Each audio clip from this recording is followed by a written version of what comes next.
Maranatha, Jesus, Maranatha, Maranatha, Jesus, Maranatha.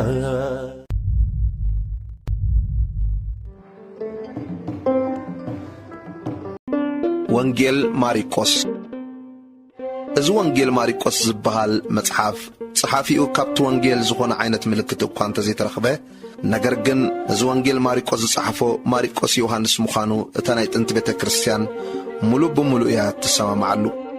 እዚ ናይ ማሪቆስ መልእኽቲ ነቶም ኣብ ሮማ ዝነበሩ ክርስቲያናት ንምትብባዕ እዩ ተጻሒፉ። ንሱ ድማ ኢየሱስ ንሱ ክርስቶስ ምዃኑ ንምርዳእ እዩ። ኢየሱስ ክርስቶስ በይኑ ወዲ ኣምላኽ ምዃኑ እዩ ማሪቆስ ኣቐሚጡ። ኢየሱስ ክርስቶስ ኣብ ልዕሊ ሕማምን ኣጋንንትን ሞትን ድማ ሓይሊ ኣብ ልዕሊኡ ነይሩ እዩ። ንሱ ንጉስ እዛ ንሪኣን ዘይንሪኦን ዘለና ዓለም እዩ። ንሱ ድማ ብምርጭኡ ነቦ ክእዘዝን ንዓና ክሞተልና ፈትዩ። ዝተጻሕፈሉ ዕላማ ወንጌል ማሪቆስ ዝተጻሕፈሉ ዕላማ ኢየሱስ ፍጹም ሰብን ፍጹም ኣምላኽ ምዃኑን ብጽኑዕ ንምርዳእ ተግባሩን ትምህርታቱን ንምግላጽ ኮይኑ ነቶም ኣብ ሮም ዝነበሩ ክርስቲያናት ከም ዝተጻሕፈ ብዙሓት ናይ መጽሓፍ ቅዱስ ምሁራት ዝሰማምዕሉ ሓቂ እዩ። መሪሕ ጠቕሲ ኣብ ምዕራፍ 10 ቁጽሪ 45 ዘሎ ኮይኑ ንሱ ድማ ወዲ ሰብ ከገልግል ሕይወቱ በጃ ብዙሓት ክህብ እምበር ከገልግልዎ ኣይመጸን በሎም። ወንጌል ማሪቆስ ከም ንሪኦ ጐይታ ኢየሱስ ኣብ ሕይወትና ክሰርሕ ክንከፍተሉ ንዕዮ ኣምላኽ ክንብገስን ኣብ ዓለም ዘለዉ ሽጉራት ዝእለዩ ብወንጌል ስለ ዝኾነ ነዚ መፍትሒ ዝኾነ ወንጌል ሒዝና ደው ንምባል ንበገስ።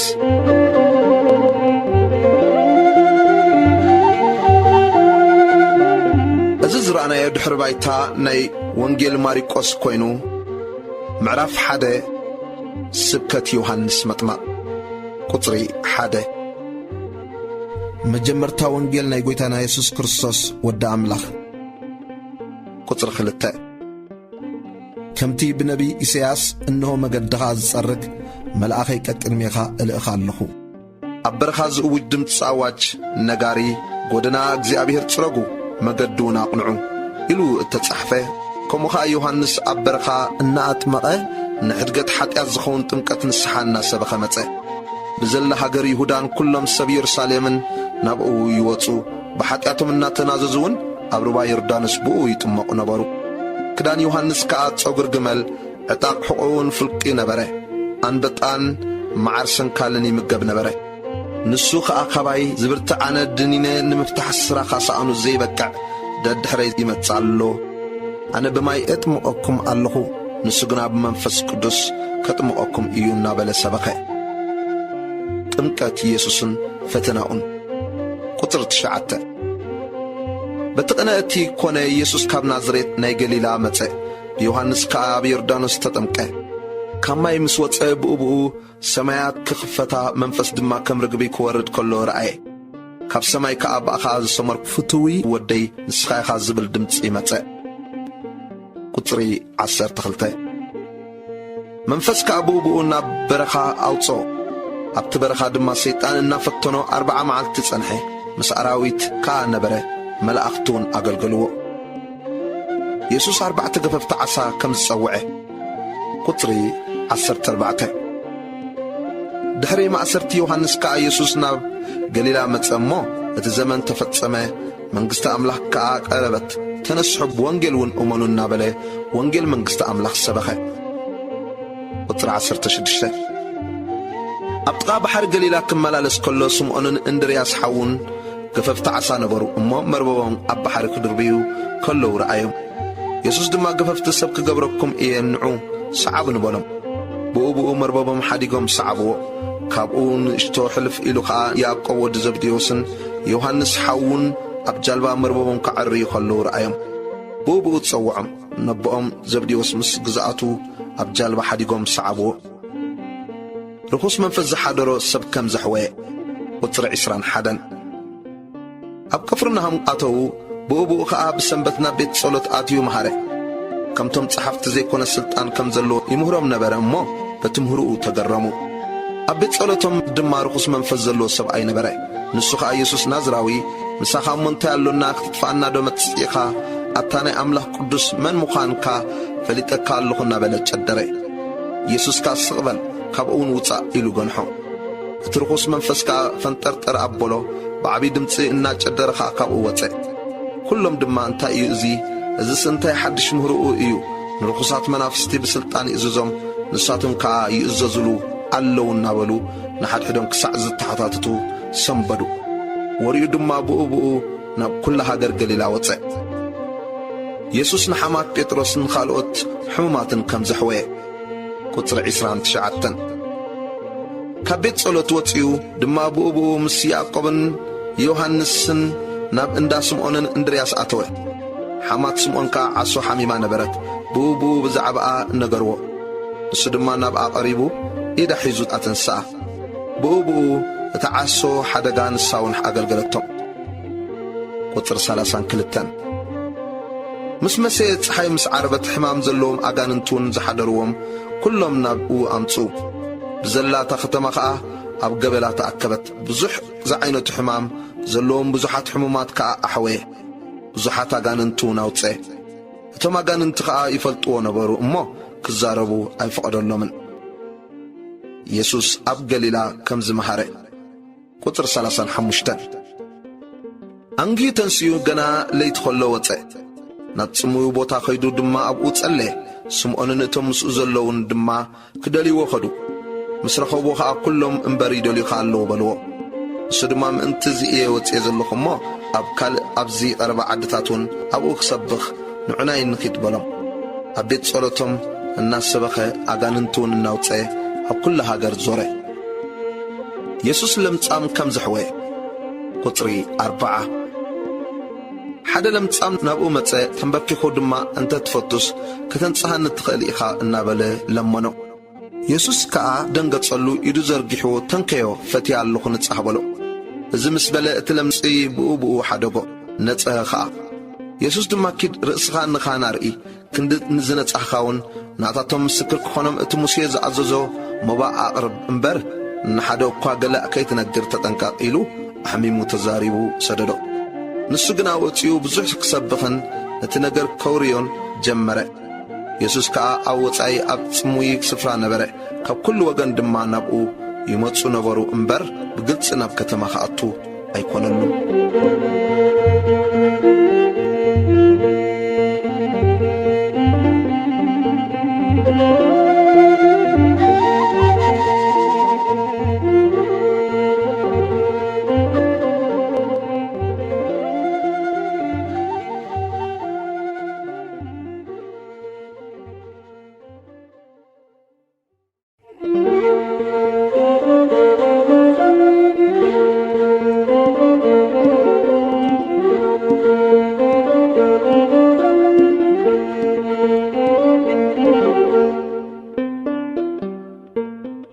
وانجيل ماريكوس معراف كلته يسوس لمس سب كم زحوه قطري حدا دحر حيدت معلت دما أب قفرناهم أتو أمو أبيت كم زلو تسمعي بؤو وقفة مأكال كسعز انهم بزحات تأكبو قال دما ينقرم نبري 4 السبعيت تصاروا متصابع نابؤو أمتسو هزب سلازب زحين نابؤو متاون تسألو خاء نحسن تازلو أبيت أفرسو مسافرسو نتا تي متصابع دك إسوازل عراتا وردوا يسوس دما امنتم رئيو نتي متصابع ودي حتياتك تحدي قول كابلو حيالو كاب صحافتي أبؤو تقميت نبرو بلبهم دما سلمنتاي إذا كم زبالة صرفي يزارب الله بزي حدا أملاك كمان إيو حتياتك حدك زخل إلهم حسبو يسوس بلبهم إذن كم زي حسبو بؤو بمنفسو فليتو بلهم نمنتاي إذا بلبهم تحسبوا اللهم أينا يقلل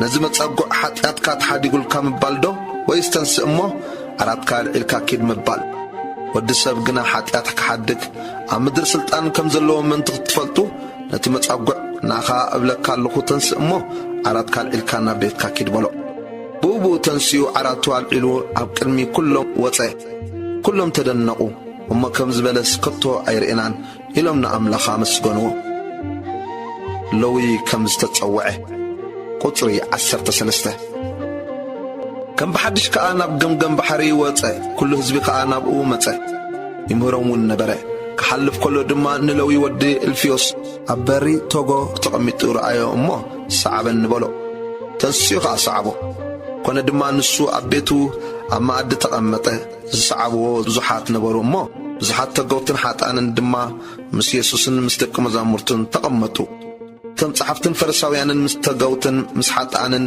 ክበልዕ ከሎ ምስ ረኣይዎ ንደቂ መዛሙርቱ ስለምንታይ ከም ምስ ተገውትን ሓጣንን ዝበልዕን ዝሰትን በልዎም ኢየሱስ ሰሚዑ ንሓኪምሲ ሕሙማት እምበር ጥዑያት ኣይደልይዎን እዮም ንሓጣን እምበር ንጻድቃን ክትጽውዕ ኣይመጻኹን በሎም ብዛዕባ ጾም ዝቐረበ ሕቶ ቁጥሪ 18 ደቂ መዛሙርቲ ዮሐንስን ፈሪሳውያንን ይጾሙ ነበሩ መጺኦም ከዓ ደቂ መዛሙርቲ ዮሐንስን ፈሪሳውያንን ይጾሙ ኣለዉ ስለምንታይ ደኣ ደቂ መዛሙርትኻ ዘይጾሙ በልዎ ኢየሱስ ከዓ በሎም ኣዕሩኽ መርዓዊ እቲ መርዓዊ ምሳታቶም ከሎ ከመይ ኢሎም ክጾሙ ይኾነሎም መርዓዊ ምሳታቶም ከሎስ ክጾሙ ኣይኮነሎምን እዩ መርዓዊ ካባታቶም ዝውሰደላ መዓልቲ ደኣ ክትመጽእያ እሞ ሽዑ በታ መዓልቲ እቲኣ ክጾሙ እዮም ቁራጽ ሓድሽ ዓለባ ኣብ ብላይ ክዳን ዘልግብ ኮተ የልቦን እንተዘይኮነስ እቲ ሓድሽ መልገባ ነቲ ብላይ ይቐዶ ምቕዳዱ ከዓ ዝገደደ እዩ ዝኸውን ንሓድሽ ወይኒ ድማ ኣብ ሓደስቲ ኣሕርብቲ ይዕርቕዎ እምበር ንሓድሽ ወይንስ ኣብ ኣረገውቲ ኣሕርብቲ ዘዕርቆ የልቦን እንተዘይኮነስ እቲ ሓድሽ ወይኒ ነቲ ኣሕርብቲ ይቐዶ እቲ ወይኒ ይፈስስ ኣሕርብቲ እውን ይበላሾ ኢየሱስ ጐይታ ሰንበት ከም ዝኾነ ቁጥሪ 23 ኮነ ድማ ኢየሱስ ብሰንበት ብማእከል ዝርግርሁ ክሓልፍ ከሎ ደቂ መዛሙርቱ መገዲ እናኸዱ ሰዊት ክምንቅሱ ጀመሩ ፈሪሳውያን ድማ ርአ ስለምንታይ ብሰንበት ምግባሩ ዘይተፈቕደ ይገብሩ ኣለዉ በልዎ ንሱ ከዓ ዳዊት ምስ ሰኣነን ምስ ጠመየን ዝገበሮስ ንሱን እቶም ምስኡ ዝነበሩን ብዘመን ኣብያተር ሊቀ ካህናት ከመይ ኢሉ ናብ ቤተ ኣምላኽ ከም ዝኣተወ ብጀካ ንካህናት እምበር ምብላዑ ዘይግባእ እንጌራ ምርኣይ ከም ዝበልዐ ነቶም ምስኡ ዝነበሩን ከም ዝሃቦም እኳ ዶ ኣየንበብኩምን በሎም ሰንበት ደኣያ ምእንቲ ሰብ እተፈጥረት እምበር ሰብሲ ምእንቲ ሰንበት ኣይኮነን እምበኣርከ ወዲ ሰብ ጐይታ ሰንበት ድማ እዩ በሎም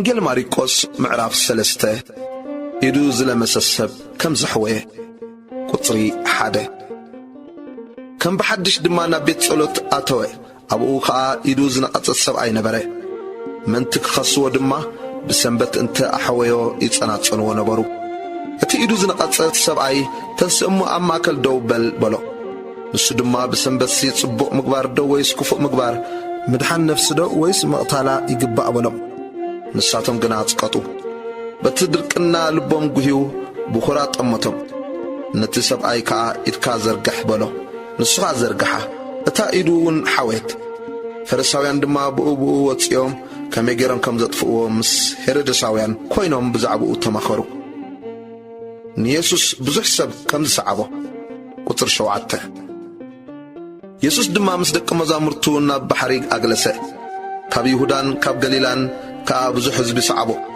ከመይ ዝበለ ዓብዪ ግብሪ ከም ዝገበረ ምስ ሰምዑ ካብ ኢየሩሳሌም ካብ ኤዶምያስ ካብ ማዕዶ ዮርዳኖስ ካብ ምድሪ ጢሮስን ሲዶናን ብዙሓት ሕዝቢ ናብኡ ተኣከቡ ንደቂ መዛሙርቱ ድማ እቲ ሕዝቢ ምእንቲ ከይደፍኦ ንእሽቶ ጃልባ ከጽንሕሉ ነገሮም ንብዙሓት ኣሕውይዎም ነበረ እሞ ስለዚ ሕማም ዘለዎም ኩሎም ምእንቲ ክትንክይዎ ኣብኡ ይወድቁ ነበሩ ርኩሳት መናፍስቲ እውን ምስ ረኣይዎ ንስኻ ወዲ ኣምላኽ ኢኻ ኢሎም እናጨደሩ ኣብ ቅድሚኡ ተደፍኡ ንሱ ከዓ ከየግህድዎ ብዙሕ ገንሖም 12 ሐዋርያት ከም ዝሓረ ቁጥሪ 13 ናብ ከረን ደይቡ ድማ ንዝደለዮም ጸውዐ ናብኡ ከዓ መጹ ምስኡ ምእንቲ ክኾኑን ክሰብኩ ምእንቲ ክልእኾምን 12 ገበሮም ሕሙማት ክሕውዩ ኣጋንንቱን ከውፁ ድማ ስልጣን ሃቦም ንስምዖን ከዓ ጴጥሮስ ኣውጻሉ ያዕቆብ ወዲ ዘብዴዎስ ዮሐንስ ከዓ ሓዉ ናታቶም ድማ ባርኒጌስ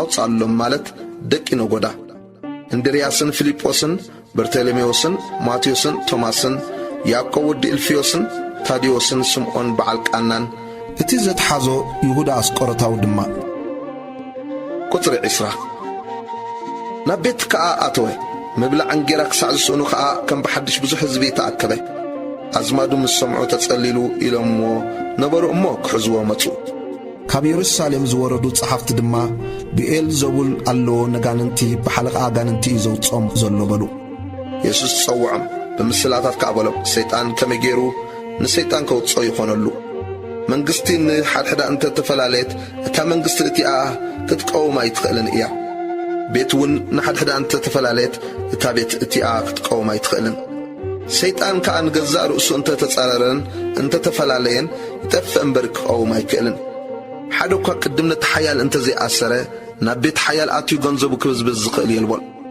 ሽዑ ከዓ ቤቱ ይብዝብዝ ንደቂ ሰብ ኩሉ ሓጢኣትን ዝጸርፍዎ ዘበለ ጸርፍን ክሕደገሎም እዩ እቲ ንመንፈስ ቅዱስ ዝጸረፈ ግና ሓጢኣቱ ንዘለዓለም ይኹንኖ እምበር ንዘለዓለም ሕድገት ከም ዘይረክብ ብሓቂ ይብለኩም ኣለኹ ርኩስ መንፈስ ኣለዎ ስለ ዝበሉ እዩ እዚ ዝበሎም ኣደ ኢየሱስን ኣሕዋቱን ቁጽሪ 31 ኣዲዩን ኣሕዋቱን መጹ ብወጻኢ ደው ኢሎም ከዓ ጸዋዕቲ ለኣኽሉ ብዙሕ ህዝቢ ከቢብዎ ተቐሚጡ ነበረ እሞ እንሆ ኣዴኻን ኣሕዋትካን ኣብ ወጻኢ ኣለዉ ይደልዩኻውን ኣለዉ በልዎ መሊሱ ኣደይ መን እያ ኣሕዋተይ ከ እንመን እዮም በሎም ነቶም ከቢቦሞ ተቐሚጦም ዘለዉ ጠሚቱ ከዓ ኣደይን ኣሕዋተይን እነዉ ሓወይን ሓብተይን ኣደይንሲ ፍቓድ ኣምላኽ ዝገብር ዘበለ ኩሉ እዩ በሎም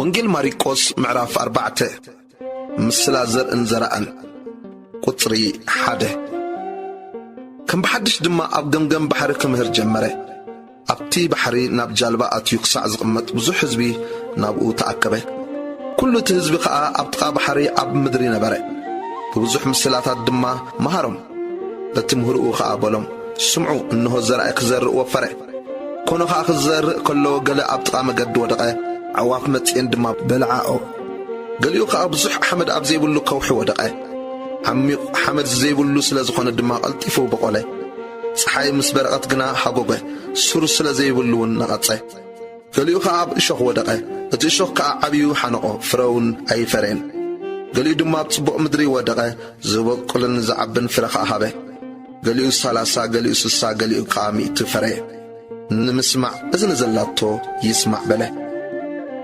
ترجم مسلا زرعي قطري 10 نبينو مسكون قاع اتم كبيوم مزلو مستم 10 وكلت خوينم بزعبات مسلا حتتو نسخ عبلم مفلاط مستر منغست املاخنا اخاتكم ايتوهبه اتم بوصا زلو غنا النار ايو كريو امو كيس وطم الناس سمعوا كسمعوا امو كيستوعلوا كيملسو يقرون من تكيبللهم سي كل بمسلا يزخون بولم دما نزي مسلا ازدو ايفلطكم وون كمي غيركم داك كل مسلاتات كتستقولوا ويكم اتي زرعي نتقال يزرعو اتم قال اب التزرع قا مقد زلو زياتم ايام مسمعوا بأبو سيطان متيون نتي ابلبهم التزرع قال يوسدو كمو كا اتم او كوحي التزرعو زياتم ايام نتقال مسمعوا بأبو بحقوس يقبلوا نشعو ايام انبر سر يبلمن دحار سلتي قال مكرا وي سدت مسكونه قلطيفهم ينقفو اتم اب الشوخ التزرعو دما زياتم ايام نتقال سمعوه حاليت زعلم زيان معشاهاتن كالم تمنيتن اتيو خانه تقال يحنقو فرزي بلو دما يخون اتم اب صبق مدر التزرعو خا زياتم ايام نتقال سمعوه زقبلوون ፍሬ ከዓ ዝፈርዩ ገሊኡ 30 ገሊኡ 60 ገሊኡ 100 ምስላ ሕቡእ መብራህቲ ቁጽሪ 21 በሎም ድማ መብራህቲ ዶ ኣብ ትሕቲ ከፈር ወይስ ኣብ ትሕቲ ዓራት ከምብርዎ የምፁ ኣብ ቀዋሚ ቀንዴል ከምብርዎ ዶ ይኮነን ዘይጋሃድ ሕቡእ የልቦን ናብ ብርሃን ዘይመጽእ ስውር ድማ የልቦን ንምስማዕ እዝኒ ዘላቶ ይስማዕ ድማ በሎም ብትሰምዕዎ ተጠንቀቑ በቲ እትሰፍሩሉ መስፈሪ ክስፈረልኩም ክውስኸልኩም እውን እዩ ንዘሎ ይወሃቦ እዩ እሞ ነቲ ዘይብሉ ግና እታ ዘላቶ እኳ የግድፍዎ ደኣ ምስላ ዘርእን ቀውዕን ቁጽር 26 በለውን መንግሥቲ ኣምላኽ ዘርእየ ኣብ ምድሪ ከም ዝዘርእ ሰብኣይ እያ ንሱ ለይትን መዓልትን ይድቅስን ይትንስእን እቲ ዘርኢ ድማ ንሱ ከይፈለጠ ይበቁል ይዓብውን እታ ምድሪ ባዕላ ትፈሪ ቅድም ጮማ ብቑሊ ድሓር ሰዊት ኣብቲ ሰዊት ድማ ብፁዕ ስርናይ ምስ በጽሐ ቀውዒ ኣትዩ እዩ እሞ ማዕጺዱ ይሰድድ ምስላ ዘርኢ ኣድሪ ቁጽር 30 በለ ድማ ንመንግሥቲ ኣምላኽ ብምንታይ ክንምስላ ወይስ እንታይ ምስላኡ ክንገብረላ ኢና ኣብ ምድሪ ከም እተዘርአት እሞ ካብ ኩሉ ዘርኢ ምድሪ እትንእስ ፍረ ኣድሪ እያ ምስ ተዘርአት ከዓ ትበቁል ካብ ኩሉ ኣሕምልቲ እውን ትዓቢ ኣዕዋፍ ሰማይ ኣብ ጽላላ ምስራሕ እንደአን ክሳዕ ዝኽእላ ከዓ ዓበይቲ ጨናፍር ትገብር ኢየሱስ ማዕበል ከም ዝህደአ ቁጽሪ 33 ምስምዑ ብዝከኣሎም መጠን በዚ ከምዚ ዝበለ ምስላታት ብዙሕ ነገር ተዛረቦም ብዘይ ምስላ ከዓ ኣይተዛረቦምን ንደቂ መዛሙርቱ ግና ኣብ በይኖም ኩሉ ይገልጸሎም ነበረ ቁጽሪ 35 በታ መዓልቲ እቲ ኣብ ምድሪ ምስ መሰየ ናብ ማዕዶን ንሳገር በሎም እቶም ህዝቢ ኣፋንዮም ድማ ንኡ ከምታ ዘለዋ ምሳታቶም ብጃልባ ወሰድዎ ካልኦት ጃላቡ ከዓ ምስኡ ነበራ ህቦቡላን ብርቱዕ ንፋስን ድማ ኾነ እታ ጃልባ ክሳዕ እትመልእ ማዕበል ናብታ ጃልባ ኣተወ ንስኻ ብወገን ድሕሪት እታ ጃልባ ተተርእሱ ደቂሱ ነበረ ኣተንሲኦም ድማ መምህር ክንጠፍእ ዶ ግድና የብልካን በልዎ ተንስኡ ንንፋስ ገንሖ ንባሕሪ ድማ ስቕበሊ ህድኢ በላ እቲ ንፋስ ዝግበለ ዓብዪ ህድኣቱን ኮነ ንሱ ከዓ ስለምንታይ እዩ ከምዚ ዝፈራህኩም ከመይ እምነት ዶ የብልኩምን በሎም ኣዝዮም ፈርሁ ንሓድሕዶም እውን እዚ ንፋስን ባሕርን ዝእዘዙሉስ መን ኮን እዩ ተባሃሃሉ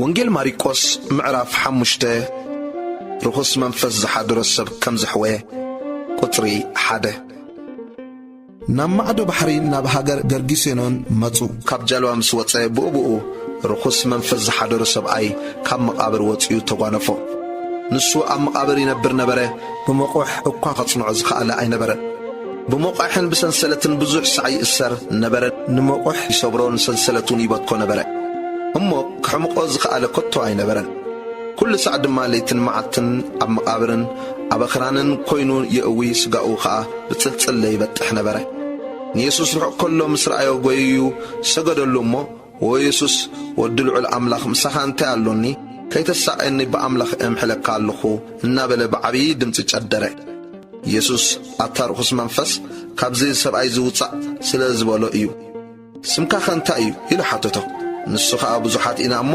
ስመይ ሌጊዮን እዩ በሎ ካብቲ ሃገር ከየውፅኦም ብዙሕ ለመኖ ኣብኡ ብርቱዕ መጓስእ ሓሰማታት ኣብ ጸግዒ ከረን ይበልዕ ነበረ ንሳቶም ከዓ ናብተን ኣሓሰማታት ስደደና እሞ ናብአን ክንኣቱ ኢሎም ለመንዎ ኢየሱስ ከዓ ብኡብኡ ፈቐደሎም እቶም ርኹሳት መናፍስቲ ወፂኦም ናብተን ሓሰማታት ኣተዉ እቲ መጓሰ ከዓ ካብቲ ጸድፊ ናብ ባሕሪ ጸደፈ ኣስታት 2,000 ነበራ ኣብ ባሕሪ ጥሒለን ሞታ እቶም ጓሶት ድማ ሃደሙ ኣብ ከተማን ኣብ ዓድታትን ከዓ ኣውረዩ እቶም ሰብ ከዓ እቲ ዝኾነ ክርእዩ ወፁ ናብ ኢየሱስ መፁ እትርኹሳት መናፍስቲ ሒዞሞ ዝነበሩ ለጊዮን ዝነበርዎ ተቐሚጡ ተኸዲኑ ናብ ልቡ ተመሊሱ ረኣይዎ እሞ ፈርሁ። እቶም ዝረኣዩ ድማ እቲ ርኹስ መንፈስ ዝነበሮ ከመይ ከም ዝኾነን ብናይተን ሓሰማታትን ነገርዎም። ካብ ወሰን ምድሮም ከግልሰሎም ከዓ ክልምንዎ ጀመሩ። ኣብ ጃልባ ከኣቱ ኸሎ እቲ ርኹስ መንፈስ ዝነበሮ ምስኡ ክኸውን ለመኖ። ኢየሱስ ግና ናብ ቤትካ ኣብ ሰብካ ኪድ እግዚኣብሔር ከመይ ዝበለ ዓብዪ ግብሪ ከም ዝገበረልካን ከም ዝመሓረካን ንገሮም በሎ እምበር ኣይፈቐደሉን። ከይዱ ከዓ ኢየሱስ ከመይ ዝበለ ዓብዪ ግብሪ ከም ዝገበረሉ ኣብ 10 ከተማ ክሰብኽ ጀመረ። ኩሎም እውን ተደነቑ። ጓል ኢያኢሮስ ደም ዝፈሳ ዝነበረ ሰበይትን ቁፅሪ 21 ከም ብሓድሽ ድማ ኢየሱስ ብጃልባ ናብ ማዕዶም ዝተሳገረ ብዙሕ ህዝቢ ናብኡ ተኣከበ። ኣብ ጥቓ ባሕሪ ከዓ ነበረ። ካብ መራሕቲ ቤት ጸሎት ሓደ ኢያኢሮስ ዝስሙ መጸ። ምስ ረኣዮ ከዓ ኣብ እግሩ ወዲቑ ጓለይ ክትመውት ኢላ ኣላ እሞ ምእንቲ ክትፍወስን ክትሓወንሲ መጺኻ ኢድካ ኣንብረላ ኢሉ ኣጽኒዑ ለመኖ። ምስኡ ድማ ከደ ብዙሓት ህዝቢ ከዓ ሰዓብዎ ይደፍእዎ እውን ነበሩ። ቁፅሪ 25 ካብ 12 ዓመት ሒዙ ደም ዛሕዛሕ ዝብላ ሰበይቲ ነበረት። ንሳ ብብዙሓት ሓኪማት ብዙሕ ተሰቀየት። ኩሉ ገንዘባውን ወደት ግና ከገደዳ እምበር ኣይጠቐማን። ብዛዕባ ኢየሱስ ምስ ሰምዐት ክዳኑ ጥራይ እንተተንከኹ ክሓዊ እየ ኢላ ኣላ እሞ ብማእከል እቶም ህዝቢ ብድሕሪኡ መጺያ ክዳኑ ተንከየት። ብኡቡ ዓይኒ ደማ ነቐጸ። ካብ ሕማም ከም ዝሓወየት ከኣን ብነፍሳ ተፈለጣ። ሽዑ ኢየሱስ ካብኡ ሓይሊ ከም ዝወፀ ብውሽጡ ተፈሊጥዎ ናብቶም ህዝቢ ግልጽ ኢሉ መን እዩ ክዳነይ ዝተንከየ በለ። ደቂ መዛሙርቱ ድማ ህዝቢ ክደፍኣካ ትርኢ ኣለኻ፣ ንስኻ ግና መን ተንከየኒ ትብል በልዎ። ነታ እዚ ዝገበረት ክርኢ ድማ ግልጽ ግልጽ በለ። እታ ሰበይትኻ እቲ ኣብኣ ዝኾነ ነገር ፈሊጣ ነበረት እሞ ፈሪሃ ራዕራዕ እናበለት መጺያ ሰገደትሉ። ኩሉ ተሓቀውን ነገረቶ። ንሱ ከዓ ጓለይ እምነትኪ ኣድሓነትኪ ብሰላም ኪዲ ካብ ሕማም ክውን ጥዓይ በላ። ቁፅሪ 35 ገና እዚ ክዛረብ ከሎ ካብ ገዛ መራሒ ቤት ጸሎት ጓልካ ሞይታ ደጊምከ ስለምንታይ ንመምህር ተድክሞ ኣለኻ ዝብልዎ መጹ። ኢየሱስ ከዓ እዚ ዘረባ እዚ ክዛረቡ ምስ ሰምዐ ነቲ መራሒ ቤት ጸሎት ኣይትፍራህ እመን ደኣ በሎ። ብዘይ ጴጥሮስን ያዕቆብን ዮሐንስ ሓዊ ያዕቆብን ሓደ እኳ ክስዕቦ ኣይፈቐደን። ናብ ገዛ እቲ መራሒ ቤት ጸሎት ከዓ ኣተው። ጫውጫው ዝብሉን ዝበኽዩን ብዙሕ ዋይ ዋይ ዝብሉን ረአየ። ኣትዩ እዛ ቈልዓ ደቂሳ ኣላ እምበር ኣይሞተትን ስለምንታይ ከጫውጫው ትብሉን ትበኽዩን ኣለኹም በሎም። ሰሓቕዎ ድማ። ንሱ ግና ንኹሎም ኣውፂኡ ኣቦ እታ ቈልዓን ኣዲኣን እቶም ምስኡ ዘለውን ሒዙ ናብቲ እታ ቈልዓ ዘላቶ ኣተወ። ኢድ እታ ቈልዓ ሒዙ ከዓ ጣሊታ ቁም ይበላ። ትርጓሚኡ ኣትጓል ተንስኢ እብለኪ ኣለኹ እዩ። እታ ጓል ድማ ብኡ ተንስአት። 12 ዓመት ጌራ ነበረት እሞ ተዛወረት። ሽዑ ዓብዪ ምግራም ተገረሙ። ነዚ ሓደ እኳ ከይፈልጦ ኣሕሚሙ ኣዘዞም ዝብላዕ ክህብዋ ከዓ ነገሮም።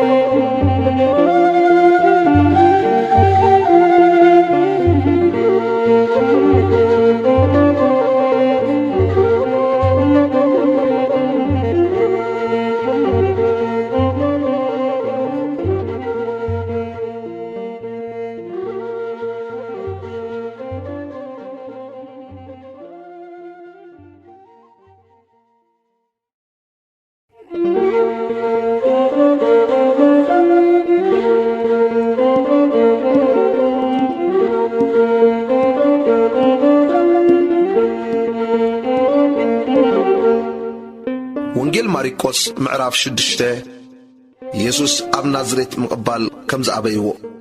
ቁፅሪ 1 ካብኡ ወፂኡ ናብ ዓዱ መጸ። ደቀ መዛሙርቱ ከዓ ሰዓብዎ። ብሰንበት ድማ ኣብ ቤት ጸሎት ክምህር ጀመረ። ብዙሓት ንኡ ሰሚዖም ነዚ ነገር እዚ ካበይ ይረኸቦ? ከምዚ ዝበለ ሓይልታት ብኢዱ ዝግበርከ እንታይ ጥበባት ወሃበቶ? እዚስ እቲ ጸራቢ ወዲ ማርያም ሓዊ ያዕቆብን ዮሴን ይሁዳን ስምዖንን ደይኮነን? ኣሕዋቱስ ኣብዚ ዶም ሳና ኣየለዋን እናበሉ ተገረሙ። ብኡ ከዓ ተዓንቀፉ። ኢየሱስ ድማ ነቢይ ብዘይ ኣብ ዓዱን ኣብ ኣዝማዱን ኣብ ቤቱን ኣይነዓቕን እዩ በሎም። ኣብኡ ከዓ ብዘይ ንሒደት ሕሙማት ኢዱ ኣንቢሩ ዘሕወዮም እምበር ሓይሊ ክገብር ኣይኮነሉን። በቲ ዘይምእማኖም ድማ ገረሞም። እናመሃረ ከዓ ኣብቲ ኣብ ከባቢ ዘሎ ዓድታት ዞረ። ኢየሱስ ነቶም 12 ሐዋርያት ከም ዝለኣኾም። ቁጽሪ 7 ነቶም 12 ድማ ጸውዖም በብኽልተውን ክልእኾም ጀመረ። ኣብ ርኹሳት መናፍስቲ ኸዓ ሥልጣን ሃቦም። ንመገዲ ድማ በትሪ ጥራይ እምበር ልቖታ ኾነ እንጌራ ኾነ ገለ ገንዘብ እኳ ኣብ ቀናውቶም ከየማልኡ ኣዘዞም። ግናኸ ኣስኣንኩም ኣእቱ 2 ቐሚሽ ኣይትከደኑ በሎም። ኣብታ ዝኣተኹምዋ ቤት ካብኣ ክሳዕ ትወፁ ኣብኣ ተቐመጡ። ኣብታ ዘይተቐበልኹም ወይስ ዘይሰምዑኹም ስፍራ ካብኣ ወፂኹም ናታቶም ንምስክር ተጓብኣ ኣጋርኩም ንገፉ። ብመዓልቲ ፍርዲ ካብ ነታ ዓዲ እቲኣስ ንሰዶምን ንጎሞራን ከም ዝቐልል ብሓቂ ይብለኩም ኣለኹ በሎም። ንሳቶም ድማ ወፂኦም ሰብ ክንሳሕ ሰበኹ። ብዙሓት ኣጋንንቲ ኣውፅኡ፣ ንብዙሓት ሕሙማት እውን ዘይቲ ለለኽዮም ኣሕወይዎም። ሞት ዮሐንስ መጥማቕ ቁጽሪ 14 ንጉሥ ሄሮዶስ ድማ እዚ ሰምዐ። ስሙ ተጋሂዱ ነበረ እሞ ዮሐንስ መጥማቕ ካብ ሙታት ተንስኡ እዩ፣ ስለዚ ከም ዝበለ ሓይሊ ብኡ ይግበር ኣሎ በለ። ካልኦት ግና ኤልያስ እዩ በሉ። ካልኦት ከዓ ነቢይ ከም ሓደ ካብ ነቢያት እዩ በሉ። ሄሮዶስ ግና እዚ ምስ ሰምዐ እዚ እቲ ኣነ ርእሱ ዘሰየፍክዎ ዮሐንስ እዩ ንሱ ካብ ሙታት ተንስኡ በለ። ዮሐንስ ንሄሮዶስ ሰበይቲ ሓዊኻ ንኣኻ ክትከውን ኣይግባእካን ኢልዎ ነበረ። ሄሮዶስ ንሄሮድያዳ ሰበይቲ ፊልጶስ ሓዊ ኣእትይዋ ነበረ እሞ ብሰራ ሊኢኹን ዮሐንስ ሒዙ ኣብ ቤት ማእሰርቲ ኣሲርዎ ነበረ። ሄሮዶስ ንዮሐንስ ጻድቕ ቅዱስ ሰብኣይ ምዃኑ ፈሊጡ ይፈርሆ ነበረ እሞ ይሕልዎ ኸዓ ነበረ። ምስ ሰምዖ ድማ ይጭናቕ ብሓጐስውን ይሰምዖ ነበረ። ሄሮድያዳ ከዓ ተቐየመቶ፣ ክትቀትለውን ደሌት፣ ግናኸ ኣይተኸኣላን። ምሽእቲ መዓልቲ ምስ ኮነት ሄሮዶስ እትወልደላ መዓልቲ ሽዑ ንዓበይቱን ንሻለቀታቱን ንሽማምንቲ ገሊላን ምሳሕ ገበረ። ጓል ሄሮድያዳ ድማ ኣትያ ሳዕስዐት። ንሄሮዶስን ምስኡ ንተቐመጡን ከዓ ኣሓጐሰቶም። እቲ ንጉሥ ነታ ጓል ዝደለኽዮ ለምኒ እሞ ክህበኪ በላ። ክሳዕ ፍርቂ መንግሥተይ እንተኾነ እኳ ዝለመንክኒ ክህበኪ ኢሉ መሓለላ። ወፂያ ድማ ንዲኣ እንታይ ክልምኖ በለታ። ንስኻ ርእሲ ዮሐንስ መጥማቕ በለታ። ብኡቡ ቐልጢፋ ናብ ንጉሥ ኣትያ ርእሲ ዮሐንስ መጥማቕ ሕጂ ኣብ ሒላብ ጌርካ ክትህበኒ እደልያ ኣለኹ ኢላ ለመነቶ። እቲ ንጉሥ ድማ ኣዝዩ ሓዘነ። ስለቲ መሓላኡን ስለቶም መቓምጡን ግና ክኸልኣ ኣይፈተወን። ብኡቡ ድማ እቲ ንጉሥ ንሓደ ዓቀይታይ ርእሱ ከምጽእ ኣዚዙ ለኣኾ። ንሱ ኸዓ ናብ ቤት ማእሰርቲ ኸይዱ ርእሱ ሰየፈ። ብሒላብ ኣምፂኡ ድማ ነታ ጓል ሃባ፣ እታ ጓል እውን ነዲኣ ሃበታ። ደቂ መዛሙርቱ ድማ ሰሚዖም መጹ ነቲ ሬሳኡ ኣልዒሎም ናብ መቓብር ኣእተውዎ። ኢየሱስ ን5,000 ሰብ ከም ዝመገበ ቁጥሪ 30 እቶም ሐዋርያት ድማ ናብ ኢየሱስ ተኣከቡ። ዝገበርዎን ዝመሃርዎን ከዓ ኣዛረብዎ። ንምብላዕ እኳ ጊዜ ክሳዕ ዝስእኑ ዝመጹን ዝኸዱን ብዙሓት ነበሩ እሞ ኣብ ጽሙዩ ቦታ ብሕቲ ኢልኩም ሓንሳእ ክትዓርፉ ንዑና ይበሎም። በይኖም ብጃልባ ናብ ጽሙው ቦታ ኸዱ ከለዉ ከዓ ረኣይዎም፣ ብዙሓት እውን ኣለለይዎም። ካብ ኩለን ከተማታት ድማ ብእግሪ ናብኡ ጐየዩ። ቀዲሞምዎም ድማ መጹ፣ ናብኡ እውን ተኣከቡ። ኢየሱስ ምስ ወፀ ብዙሕ ሕዝቢ ረኣየ። ሓላዊ ከም ዘይብለን ኣባጊዕ ነበሩ እሞ ደንገጸሎም፣ ብዙሕ እውን ክምህሮም ጀመረ። እቲ ጊዜ ኣዝዩ ምስ ሓለፈ ደቂ መዛሙርቱ ቀሪቦም እዛ ቦታ እዚኣ በረኻ እያ፣ ምድሪ ኸዓ መሲኡ እዩ፣ ዝብላዕ የብሎምን እሞ ኣብ ጥቓና ናብ ዘሎ ኣቑሻትን ዓድታትን ከይዶም ናታቶም ዝበልዕዎ ክዕድጉ ኣሰናብቶም በልዎ። ንሱ ግና መሊሱ ክበልዑ ንስኻትኩም ሃብዎም በሎም። ንሳቶም ከዓ ኬድና ብ200 ዲናር እንጌራ ክንዕድግ እሞ ክበልዑ ክንህቦም በልዎ። ንሱ ድማ ክንደይ እንጌራ ከም ዘለኩም ኪዱ ረኣዩ በሎም። ምስ ፈለጡ 5 2 ዓሳን በልዎ። ንኹሎም በብመኣዲ እናሰርዑ ኣብ ለምለም ሳዕሪ ከቐምጥዎም ኣዘዞም። ከከም መስርዖም በብ100 በብ50 ተቐመጡ። ነቲ 5 እንጌራን 2 ዓሳን ኣልዒሉ ናብ ሰማይ ገጹ ቁልሕ ኢሉ ባረኸ። ነተን እንጌራ ቖሪሱ ከቕርብሎም ንደቂ መዛሙርቱ ሃቦም። እቲ 2 ዓሳ እውን ንኹሎም መቐሎም። ኩሎም ድማ በሊዖም ጸገቡ። እቲ ቈረርስ እውን 12 መሰብ ሙሉእ ኣልዓሉ። ካብቲ ዓሳ ድማ እቶም እንጌራ ዝበልዑ ከዓ 5,000 ሰብኣይ እዮም። ኢየሱስ ማይ እናረገጸ ከም ዝኸደ ቁጽሪ 45 ብኡቡ ድማ ንደቂ መዛሙርቱ ነቶም ሕዝቢ ክሳዕ ዝሰናብት ናብ ጃልባ ኣትዮም ንማዕዶ ናብ ቤት ሳይዳ ክቐድምዎ ብግዲ በሎም። ምስ ኣሰናበቶም ክጽሊ ናብ ከረን ደየበ። ምድሪ ምስ መሰየ እታ ጃልባ ኣብ ማእከል ባሕሪ ነበረት። ንሱ ድማ በይኑ ኣብ ምድሪ ነበረ ንፋስ ብቕድሚኦም ነበረ እሞ ክኸዱ ከለዉ ብማዕበል ክጭነቑ ረኣዮም ብራባዓይ ምቃለይቲ ኣቢሉ ባሕሪ እናኸደ ናባታቶም መጸ ክሓልፎም እውን ደለየ ንሳቶም ግና ባሕሪ ክኸይድ ከሎ ምስ ረኣይዎ ምትሃት መሲልዎም ጸርሑ ኩሎም ረኣይዎ እሞ ሰንበዱ ብኡብኡ ከዓ ኣጆኹም ኣነ ኣይትፍርሁ ኢሉ ተዛረቦም ናባታቶም ከዓ ናብ ጃልባ ኣተወ እቲ ንፋስ ድማ ሃደአ ንሳቶም እውን ብዙሕ ተገረሙ ልቦም ተደፊኑ ነበረ እሞ እቲ ናይ እንጌራ ነገር ኣየስተውዓልዎን ኢየሱስ ኣብ ጌንሳሬጥ ሕሙም ከም ዘሕወየ ቁጽሪ 53 ምስ ተሳገሩ ናብ ምድሪ ጌንሳሬጥ መጺኦም ነታ ጃልባ ኣቖምዋ ካብ ጃልባ ምስ ወጹ ብኡብኡ ኣለለይዎ ኣብ ኩላ ሃገር ጐየዩ ኣበይ ምህላው ምስ ሰምዑ ከዓ ድንሳት በዓራታት ገይሮም ናብኡ ክጸርዎም ጀመሩ ኣብ ዝኣተዎ ዘበለ ድማ ኣብ ዓድታት ኮነ ወይ ኣብ ከተማታት ወይ ኣብ ኣቑሻት ነቶም ሕሙማት ኣብ ዕዳጋታት በጥ ኣበልዎም ዘፈር ክዳኑ ክትንክዩ ድማ ለመንዎ ዝተንክዮ ዘበለ ኩሉ እውን ሓወየ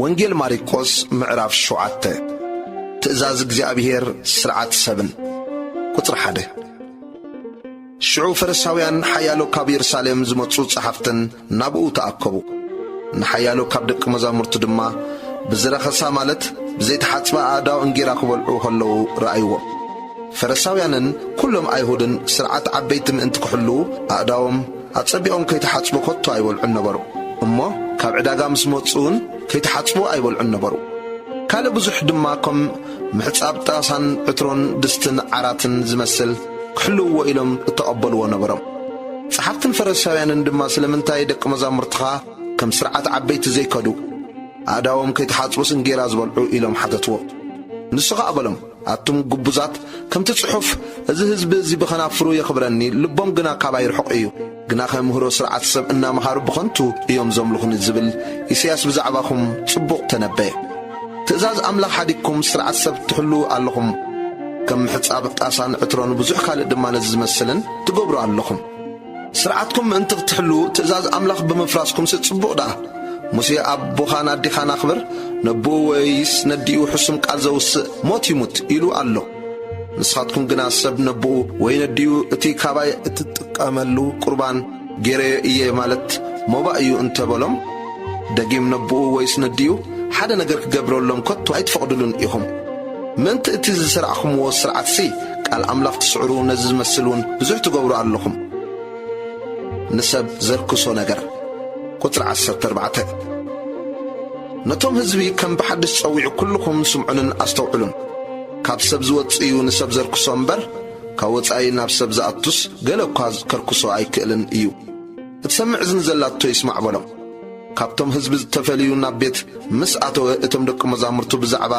እዚ ምስላ እዚ ሓተትዎ በሎም ከዓ ንስኻትኩም ዶ ድማ ክሳዕ ክንድዚ ደናቑርቲ ኢኹም ካብ ወፃኢ ናብ ሰብ ዝኣቱ ኩሉ ከርክሶ ከም ዘይክእል ዶ ኣይትፈልጡን ኢኹም ናብ ከብዲ እምበር ናብ ልቢ ኣይወረድን እዩ እሞ ንኹሉ መባልዕ እናጽረየ ድማ እዩ ንግዳም ዝወፅእ በለ ድማ እቲ ካብ ሰብ ዝወፅእ ደኣ እዩ ንሰብ ዘርክሶ ካብቲ ውሽጢ ልቢ ሰብ ክፉእ ሓሳብ ይወፅእ እዩ እሞ ምንዝር ስርቂ ቅትለት ዝሙት ስስዐ ክፍኣት ጉርሒ ቅለት ቅንኣት ጸርፊ ኩርዓት ዕሽነት እዚ ኩሉ ክፉእ ካብ ውሽጢ እዩ ዝወፅእ ንሰብ ከዓ ይርክሶ እምነት ሓንቲ ሰበይቲ ቁጥሪ 24 ካብኡ ነቒሉ ከዓ ናብ ወሰን ምድሪ ጢሮስን ሲዶናን ከደ ናብ ቤት ምስ ኣተወ ሓደ እኳ ክፈልጦ ኣይፈትወን ክሕባእ ከዓ ኣይኮነሉን ሓንቲ ሰበይቲ ጓላ ብርኹስ መንፈስ እተተሓዘታ ወሪኡ ሰሚዓ መጸት ኣብ እግሩ እውን ተደፍአት እታ ሰበይቲ ጽርዓዊት ነበረት ወለዳ ኣሶርያ ፍንቄ እዩ ካብ ጓላ ጋኔን ከውፅኣላ ኸዓ ለመነቶ ኢየሱስ ድማ እንጌራ ውሉድ ኣልዒልካ ንኽላባት ምሃብ ጽቡቕ ኣይኮነን እሞ ሕደጊ ቅድም እቶም ውሉድ ይጽገቡ በላ ንሳ ኸዓ እወ ጐይታይ ኣኽላባት ድማ ርፍራፍ ውሉድ ካብ ትሕቲ መኣዲ ይበልዑ እዮም ኢላ መለሰትሉ ንሱ ድማ ስለዚ ቃል እዚ ኪዲ እቲ ጋኔን ካብ ጓል ክወፅዩ በላ ናብ ቤታ ምስ ተመልሰት እታ ቈልዓ ኣብ ዓራት በጢላ እቲ ጋኔን ከዓ ወፂኡላ ረኸበታ ኢየሱስ ዓባስን ጸማምን ሰብ ከም ዘሕወየ ቁጽሪ 31 ከም ብሓድሽ ድማ ካብ ወሰን ምድሪ ጢሮስ ወፀ ብሲዶና ገይሩ ከዓ ብማእከል 10 ዓዲ ናብ ባሕሪ ገሊላ ከደ ሓደ ጸማምን ዓባስን ናብኡ ኣምፂኦም ኢዱ ከምብረሉ ለመንዎ ካብቶም ህዝቢ ንበይኑ ወሲዱ ድማ ኣጻብዑ ኣብ እዛኑ ኣንቢሩ ጥፍ ኢሉ ልሳኑ ተንከየ ናብ ሰማይ ቁልሕ ኢሉ ኣተንፊሱ ከዓ ኤፍታ በሎ እዚ ተኸፈት ማለት እዩ ሽዑ ኣዛኑ ተኸፍታ ማእሰርቲ ልሳኑ ድማ ተፈትሐ ኣቕኒዑውን ተዛረበ ንሓደ እኳ ኸይነግሩ ኣምሪሩ ኣዘዞም ንሳቶም ግና ብመጠን እቲ ዝኸልከሎም ኣዝዮም ኣውረዩ ንሳቶም ከዓ ንሱ ንኹሉ ጽቡቕ ገበሮ ጸመማት ከም ዝሰምዑ ዓባሳት ከም ዝዛረቡ ገበረ እናበሉ ብዘይልክዕ ተገረሙ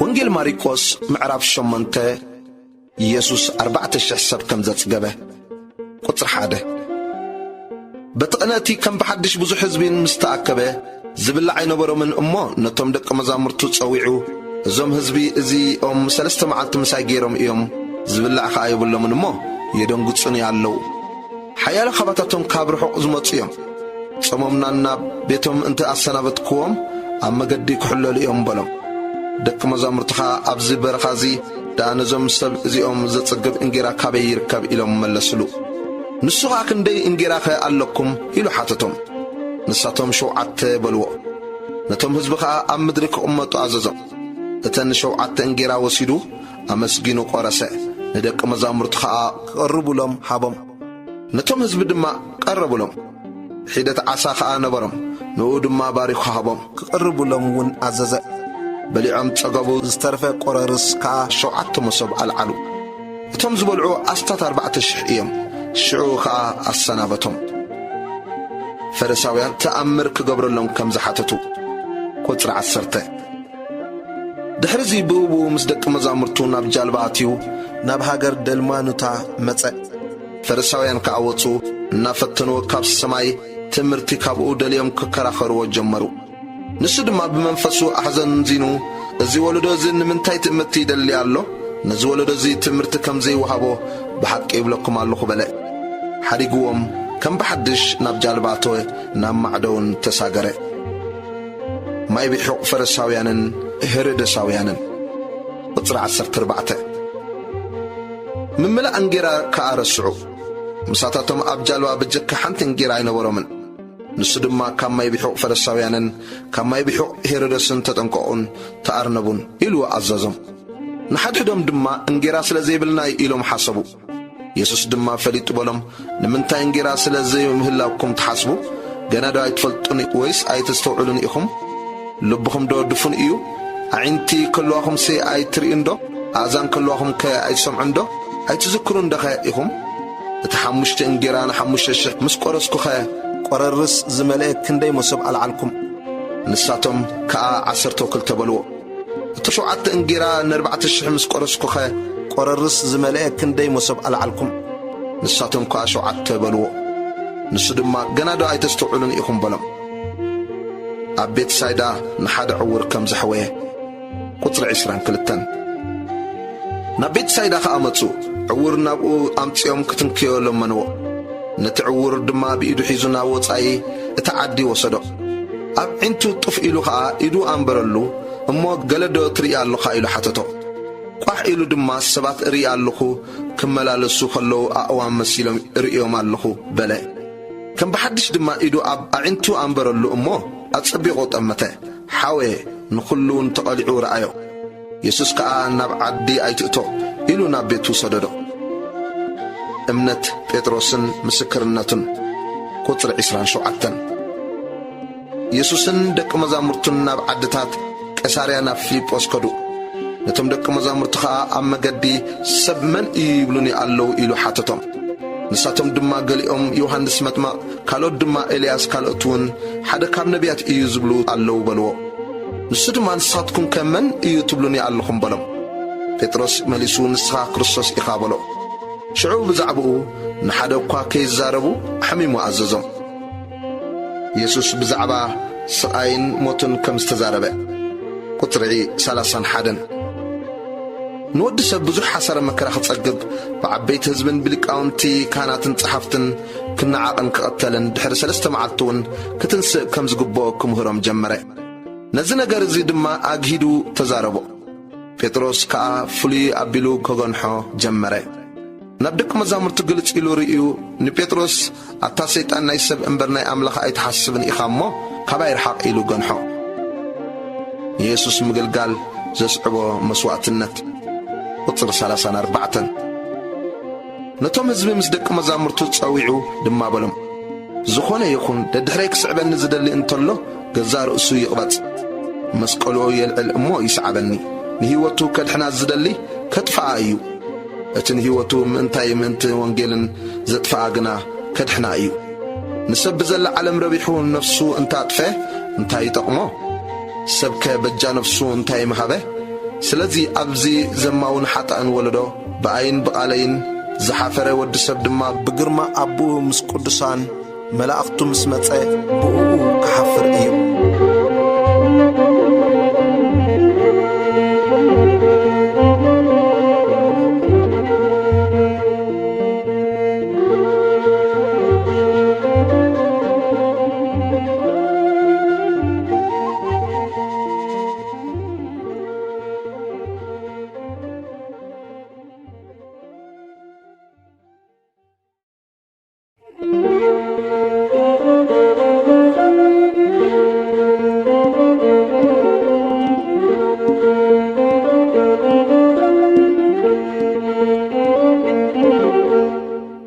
ወንጌል ማርቆስ ምዕራፍ 9 ትርኢት ኢየሱስ ከም ዝተለወጠ ቁጽሪ 1 ንሱ ድማ ካብዞም ኣብዚ ደው ኢሎም ዘለዉ ንመንግሥቲ ኣምላኽ ብሓይሊ ክትመጽእ ክላ ክሳዕ ዝርእዋ ሞት ዘይጥዕሙ ሓያሎ ከም ዘለዉ ብሓቂ ይብለኩም ኣለኹ በሎም። ቁጽሪ 2 ድሕሪ 6 መዓልቲ ከዓ ኢየሱስ ንጴጥሮስን ያዕቆብን ዮሐንስን ወሲዱ ንበይኖም ናብ ነዊሕ ከረና ደየቦም። ኣብ ቅድሚኦም እውን ተለወጠ። ክዳኑ ድማ በርሀ፣ ኣብ ምድሪ ሓጻቢ ከምኡ ገይሩ ከጸዓዱ ዘይክል ኣዝዩ ጸዓደወ። ኤልያስን ሙሴን ድማ ተራእይዎም። ንሳቶም ምስ ኢየሱስ ይዘራረቡ ነበሩ። ጴጥሮስ ከዓ ንኢየሱስ መሊሱ መምህር ኣብዚ ምንባር ንኣና ጽቡቕ እዩ። 3 ዳስ ክንሰርሕ፣ ሓደ ንኣኻ፣ ሓደ ንሙሴ፣ ሓደ ከዓ ንኤልያስ በሎ። ሰንቢዶም ነበሮ እሞ ነቲ ዝብሎ ኣይፈልጦን ነበረ። ደመና መጺኡ ኣገልበቦም። ካብቲ ደበና ከዓ እዚ ዘፍቅሮ ወደ እዩ ንኡ ስምዕዎ ዝብል ድምፂ መጸ። ብኡ ግልጽ ግልጽ ኢሎም እንተጠመቱ ከዓ ብዘይ ኢየሱስ በይኑ ምሳታቶም ሓደ እኳ ይረአዩን። ቁጽሪ 9 ካብ ከረን ክወርዱ ከለዉ ድማ ወዲ ሰብ ካብ ምዉታት ምስ ተንስአ እንተዘይኮይኑ እቲ ዝረአይዎ ንሓደ እኳ ከይነግሩ ኣዘዞም። ነቲ ቃሉ ከዓ ሓዝዎ። ንሓድሕዶም እውን ካብ ምዉታት ምትንሳእሲ እንታይ ኮን እዩ ኢሎም ተመራመሩ። ንሳቶም ድማ ከመይ ደኣ ጸሓፍቲ ኤልያስ ቅድም ክመጽእ ይግባእ ዝብሉ ኢሎም ሓተትዎ። ንሱ ከዓ ቅድም ኤልያስ ይመጽእ ንኹሉ ከዓ የቕንዕ። ብዛዕባ ወዲ ሰብከ ከመይ ተጽሒፉ ኣሎ? ብዙሕ ሓሳረ መከራ ክጸግብን ክነዓቐን እዩ። ኣነ ግና ኤልያስ መጸ ከምቲ ተጻሕፈሉ ድማ ዝደለዩ ዘበለ ገበርዎ እብለኩም ኣለኹ ኢሉ መለሰሎም። ኢየሱስ ርኹስ መንፈስ ዝሓደሮ ከም ዘሕወየ ቁጽሪ 14 ናብቶም ደቂ መዛሙርቲ ምስ መጸ ብዙሕ ሕዝቢ ከቢብዎም ጸሓፍቲ እውን ክከራኸርዎም ከለዉ ረአየ። ሽዑ እቶም ህዝቢ ምስ ረኣይዎ ሰንበዱ ናብኡ ጐይዮም ከኣ ሰላም በልዎ። መጽሓፍቲ ድማ ብዛዕባ እንታይ ትከራኸርዎም ኣለኹም ኢሉ ሓተቶም። ሓደ ካብቶም ህዝቢ ከኣ መምህር ንወደይ ዘይዛረብ መንፈስ ሒዝዎስ ናባኻ ኣምጽእዮ ኣለኹ፣ ኣብ ዝሓዞ ድማ የንበድብዶ፣ ንሱ ኸኣ ይዓፍር፣ ኣስናኑ ይሕርቅም ይነቅጽውን። ንደቂ መዛሙርትኻ ድማ ከውጽዎ ነጊረዮምሲ ንሳቶም ግና ኣይከኣሉን ኢሉ መለሰሉ። ንሱን ኣታ ዘይእሙን ወለዶ ክሳዕ መዓዝ ምሳኻትኩም ክነብር እየ? ክሳዕ መዓዝሲ ክዕገሰኩም እየ? ናባይ ኣምጽዎ ኢሉ መለሰ። ናብኡ ድማ ኣምጽዎ። ምስ ረኣዮ ሽዑቲ መንፈስ ፈንጠርጠር ኣበሎ፣ ናብ ምድሪ ወዲቑ ኣንገርገረ፣ ዓፈረ ኸዓ። ኢየሱስ ድማ ነብኡ እዚ ካብ ዝሕዞ ክንደይ ዘመኑ እዩ ኢሉ ሓተቶ። ንሱ ኸዓ ካብ ንእስነቱ ከጥፎ ብዙሕ ሳዕ ኣብ ሓውን ኣብ ማይን ደርቢይዎ። ገለ ትኽእል እንተኾንካ ግና ደንግጸልናን ርድኣናን በሎ። ኢየሱስ ከዓ ትኽእል እንተኾንካ ትብል ኣለኻ፣ ንዝኣምን ኩሉ ይከኣል እዩ በሎ። ብኡብኡ ኣቦቱ ቈልዓ ዓው ኢሉ ኣኣምን ዘይምእማነይ ደግፎ በለ።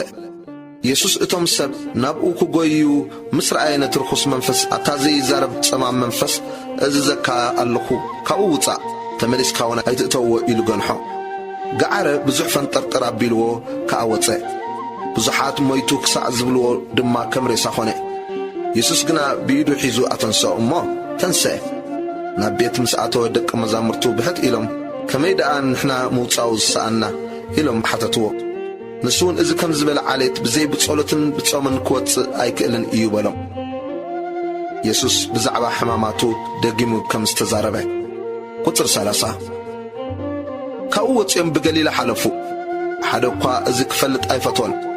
ደቂ መዛሙርቱ ከዓ ይምህሮም ነበረ እሞ ወዲ ሰብ ኣብ ኢድ ሰብ ይውሃብ ኣሎ፣ ክቐትልዎ ድማ እዮም፣ ምስ ተቐትለ ከዓ ድሕሪ 3 መዓልቲ ክትንስእ እዩ በሎም።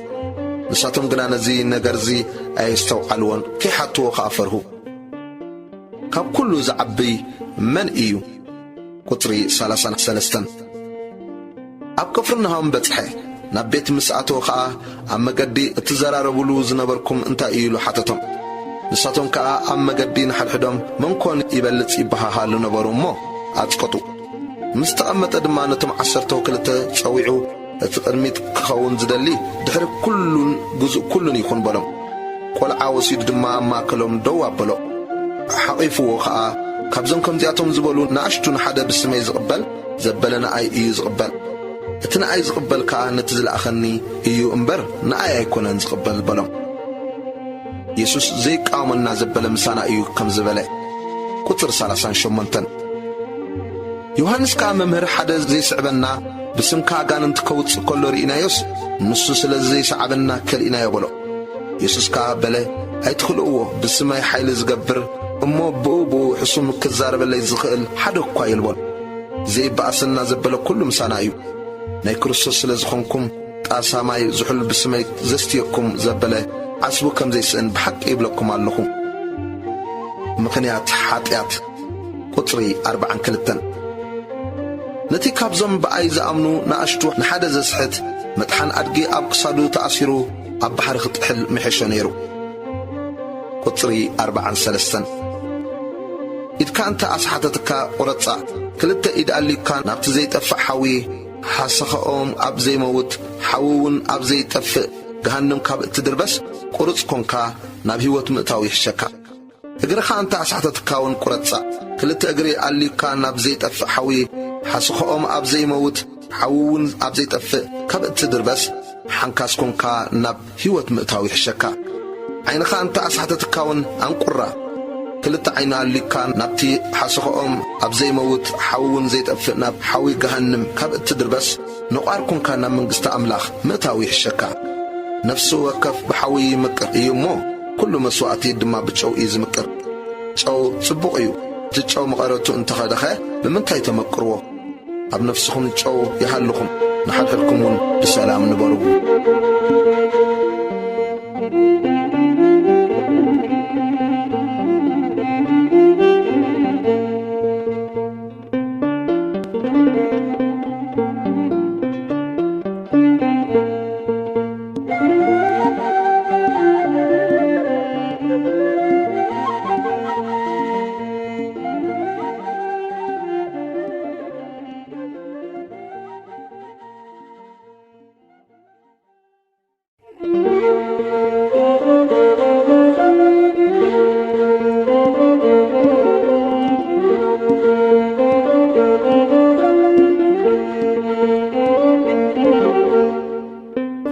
ማርቆስ ምዕራፍ 10 ፍትሕ ከም ዘይግባእ ቁጽሪ 1 ካብኡ ተልዒሉ ናብ ወሰን ምድሪ ይሁዳን ናብ ማዕዶ ዮርዳኖስን መጸ ከም ብሓድሽ ከዓ ብዙሕ ሕዝቢ ናብኡ ተኣከበ ከምቲ ልማዱ እውን መሊሱ መሃሮም ፈሪሳውያን ድማ ምእንቲ ክፍትንዎ መጺኦም ሰብኣይ ንሰበይቱ ክፈትሓዶ ተፈቒዱሉ እዩ ኢሎም ሓተትዎ ንሱ ግና ሙሴኸ እንታይ ኣዘዘኩም ኢሉ መለሰሎም ንሳቶም ከዓ ሙሴ ጽሕፈት መፍትሕኣ ጽሒፍና ክንፈትሓ ፈቒዱልና እዩ በልዎ ኢየሱስ ከዓ በሎም ሰርትርልብኹም እዩ እዚ ትእዛዝ እዚ ዝጸሓፈልኩም ካብ መጀመርታ ፍጥረት ግና ኣምላኽ ሰብኣይን ሰበይትን ገይሩ እዩ ዝፈጠሮም ስለዚ ሰብኣይ ኣቦኡን ኣዲኡን ሓዲጉ ምስ ሰበይቱ ይጣበቕ ክልቲኦም ድማ ሓደ ሥጋ ይኾኑ ስለዚ ድማ ሓደ ሥጋ እዮም እምበር ክልተ ኣይኮኑን እምበር ከነቲ ኣምላኽ ዘጋጠሞስ ሰብኣይ ይፍለዮ ኣብ ቤት ከዓ ደቀ መዛሙርቱ ብዛዕባ እዚ ነገር እዚ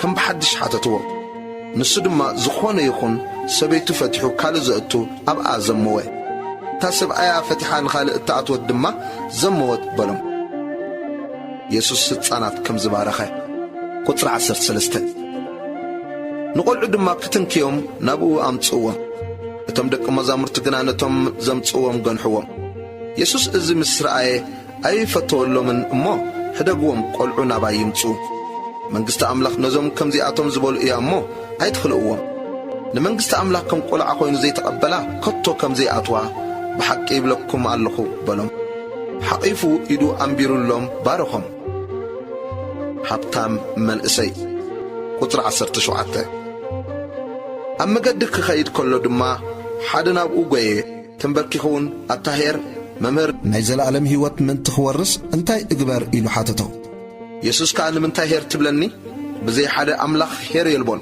ነቲ ትእዛዛት ትፈልጡ ኣለኻ እኒ ኣይትቕተል ኣይትዘሙ ኣይትስረቕ ብሓሶት ኣይትመስክር ኣይትዓምፅ ኣቦኻን ኣዴኻን ኣኽብር በሎ ንሱ ከዓ መምህር እዚ ኩሉስ ካብ ንእስነተይ ጀሚረ እሕልዋ ኣለኹ በሎ ኢየሱስ ከዓ ጠሚቱ ፈተዎ እሞ ሓንቲ ጐዲላትካ ኪድ ዘሎካ ኩሉ ሸጥካ ንድኻታት ሃብ ኣብ ሰማይ ድማ መዝገብ ክትረክብ ኢኻ እሞ ንዓስ ዓበኒ በሎ ንሱ ግና በዚ ቃል እዚ ተኸፍአ ብዙሕ ጥሪት ነበሮ እሞ እናጓሃየ ከደ ቁጽሪ 23 ኢየሱስ ድማ ኣብ ዙርያኡ እናጠመተ ንደቀ መዛሙርቱ ገንዘብ ንዘለዎም ኣብ መንግሥቲ ኣምላኽ ንምእታው ክንደይ ጭንቂ እዩ በሎም እቶም ደቀ መዛሙርቲ ከዓ ብዘረባኡ ተገረሙ ኢየሱስ ድማ ንደቀ መዛሙርቱ ከም ብሓድሽ መሊሱ በሎም ደቀ ብጥሪት ንዝኣምኑ ኣብ መንግሥቲ ኣምላኽ ምእታው ክንደይ ጭንቂ እዩ ሃብታም ናብ መንግሥቲ ኣምላኽ ካብ ዝኣቱስ ግመል ብዓይኒ መርፍእ ክትሓልፍ ይቐልል ብዙሕ ተገሪሞም ንሓድሕዶም መን ደኣ ኮን ክድሕን ይከኣሎ ተባሃሃሉ ኢየሱስ ጠሚትዎም ንኣምላኽ ኩሉ ይከኣሎ እዩ እሞ ንኣምላኽ ደኣ እምበር ንሰብሲ ኣይከኣሎን እዩ በለ ጴጥሮስ እንሆ ንሕና ኩሉ ሓዲግና ሰዓብናካ ክብሎ ጀመረ ኢየሱስ መለሰ በለውን ምእንታይን ምእንቲ ወንጌልን ኢሉ ቤት ወይ ኣሕዋት ወይ ኣሓት ወይ ኣቦ ወይ ኣደ ወይ ሰበይቲ ወይ ውሉድ ወይ ገርሁ ዝሓደገ ዘበለ ሕጂ ኣብዛ ዘመን እዚኣ ቤት ኣሕዋት ኣሓት ኣደ ውሉድ ገርሁ ሚእቲ ከዓበት ምስ ስደት ኣብታ ትመጽእ ዓለም ከዓ ናይ ዘለዓለም ሕይወት ዘይረክብ የልቦን ኢለ ብሓቂ እብለኩም ኣለኹ ብዙሓት ቀዳሞት ዳሕሮት ከዓ ቀዳሞት ክኾኑ እዮም ኢየሱስ ብዛዕባ ሞቱ ሳልሳይ ጊዜ ከም ዝተዛረበ ቁጽሪ 32 ናብ ኢየሩሳሌም ክድይቡ ኣብ መገዲ ከለዉ ኢየሱስ ከቅድሚኦም ይኸይድ ነበረ ንሳቶም ከዓ ተገረሙ እቶም ዝስዕቡ ዘለዉ እውን ፈርሁ ከም ብሓድሽ ድማ ነቶም 12 ወሲዱ እቲ ዝመጾ ዘሎ ክነግሮም ጀመረ እንሆ ናብ ኢየሩሳሌም ንድይብ ኣሎና ንወዲ ሰብ ኣብ ሊቃውንቲ ካህናትን ኣብ ጸሓፍትን ከትሕዝዎ እዮም ንሳቶም ድማ ፍርዲ ሞት ክፈርድሉ ንሕዛቡን ኣሕሊፎም ክህብዎ እዮም ክላግጽሉ ጥፍ ክብልሉ ክገርፍዎ ክቐትልዎ ድሕሪ 3 መዓልቲ እውን ክትንስእ እዩ በሎም ድልየት ደቂ ዘብዴዎስ ቁጽሪ 35 ያዕቆብን ዮሐንስን ደቂ ዘብዴዎስ ናብኡ ቀሪቦም መምህር ዝለመናካ ክትገብረልና ንደሊ ኣሎና በልዎ ንሱ ከዓ እንታይ ክገብረልኩም ትደልዩ ኣለኹም በሎም ንሳቶም ድማ ኣብቲ ክብርኻ ሓዴና ኣብ ኢማንካ ሓዴና ድማ ኣብ ጸጋምካ ክንቅመጥ ሃበና በልዎ ኢየሱስ ግና እትልምንዎ ኣይትፈልጡን ኢኹም እታ ኣነ ዝሰትያ ጽዋዕ ክትሰትዩ እታ ኣነ ዝጥመቓ ጥምቀቱን ክትጥመቑኸ ይከኣለኩም ድዩ በሎም ንሳቶም ከዓ ይከኣለና እዩ በልዎ ኢየሱስ ከዓ ነታ ኣነ ዝሰትያ ጽዋእሲ ክትሰትይዋ ነታ ኣነ ዝጥመቓ ጥምቀቱን ክትጥመቑዋ ኢኹም ኣብ የማነይን ኣብ ጸጋመይን ምቕማጥ ግና ነቶም ተዳለወሎም እዩ እምበር ኣነ ኣይኮንኩን ዝህቦ በሎም። እቶም 10 ሰሚዖም ብያዕቆብን ዮሐንስን ክናደዱ ጀመሩ። ኢየሱስ ድማ ናብኡ ጸዊዑ ንሕዛብ እቶም ከም ሸየምቶም ዝቝጸሩ ከም ዝገዝእዎም እቶም ዓበይቶም እውን ከም ዝመልክዎም ትፈልጡ ኣለኹም። ኣባኻትኩም ግና ከምዚ ኣይኮነን። እቲ ዓብይ ክኸውን ዝደሊ ግዙእኹም ደኣ ይኹን። ካብኻትኩም ርኡይ ክኸውን ዝደሊ ከዓ ንሱ ባርያ ኩሉ ይኹን። ወዲ ሰብ ድማ ከገልግል ሕይወቱ እውን በጃ ብዙሓት ክህብ እምበር ከገልግልዎ ኢሉ ኣይመጸን በሎም። ኢየሱስ በርጤሜዎስ ዕውር ከም ዘሕወየ ቁጥሪ 46 ኣብ ያሪኮ ድማ ኣተው። ካብ ያሪኮ ምስ ደቂ መዛሙርቱን ምስ ብዙሕ ሕዝብን ክወፅእ ከሎ ከዓ በርጤሜዎስ እቲ ዕውር ወዲ ጢሜዎስ ኣብ ጥቓ መገዲ ተቐሚጡ ይልምን ነበረ። ኢየሱስ እቲ ናዝራዊ ምዃኑ ምስ ሰምዐ ድማ ዓው ኢሉ ኢየሱስ ወዲ ዳዊት መሓረኒ ክብል ጀመረ። ብዙሓት ድማ ስቕ ክብል ገንሕዎ። ንሱ ግና ኣታ ወዲ ዳዊት መሓረኒ እናበለ ኣዝዩ ጨደረ። ኢየሱስ ድማ ደው ኢሉ ጸውዕዎ በለ። ነቲ ዕውር ከዓ ጸዊዖም ኣጆኻ ተንስእ ይጽዋዓካ ኣሎ በልዎ። ተንስኡ ባርነሱ ኣውፅኡ ናብ ኢየሱስ መጸ። ኢየሱስ ድማ እንታይ ክገብረልካ ትደሊ ኣለኻ ኢሉ መለሰሉ። እቲ ዕውር ከዓ ረቡኒ ክርኢ በሎ። ኢየሱስ ከዓ ኪድ እምነትካ ኣሕውየትካ በሎ። ብኡብኡ ረአየ፣ ኣብ መገዲ እውን ሰዓቦ።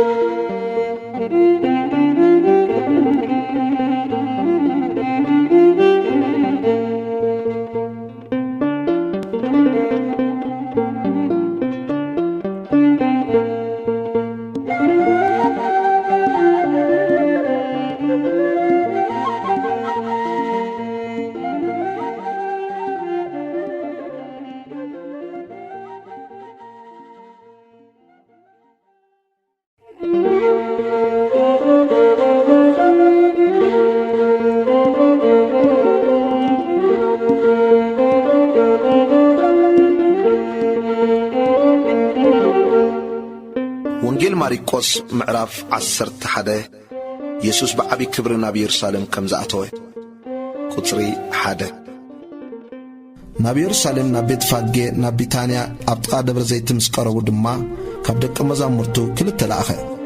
በሎም እውን ኣብ መንጽርኩም ናብ ዘላ ዓዲ ኪዱ ናብኣ ክትኣትዉ ከለኹም ብኡብኡ ሰብ ዘይተወጥሖ እሱር ጸዓብ ክትረኽቡ ኢኹም። ፈቲሕኩም ከዓ ኣምጹለይ። ገለ ሰብ ከመይከ እዚ ትገብሩ ኣለኹም እንተበለኩም ጐይታ ይደልዮ ኣሎ ኢልኩም ንገርዎ። ንሱ ከዓ ብኡብኡ ነጀው ክሰዶ እዩ። ከዱ ነቲ ጸዓብ ድማ ኣብ ደገ ኣብ ጥቓ መገዲ ተኣሲሩ ረኸብዎ። ፈትሕዎ እውን።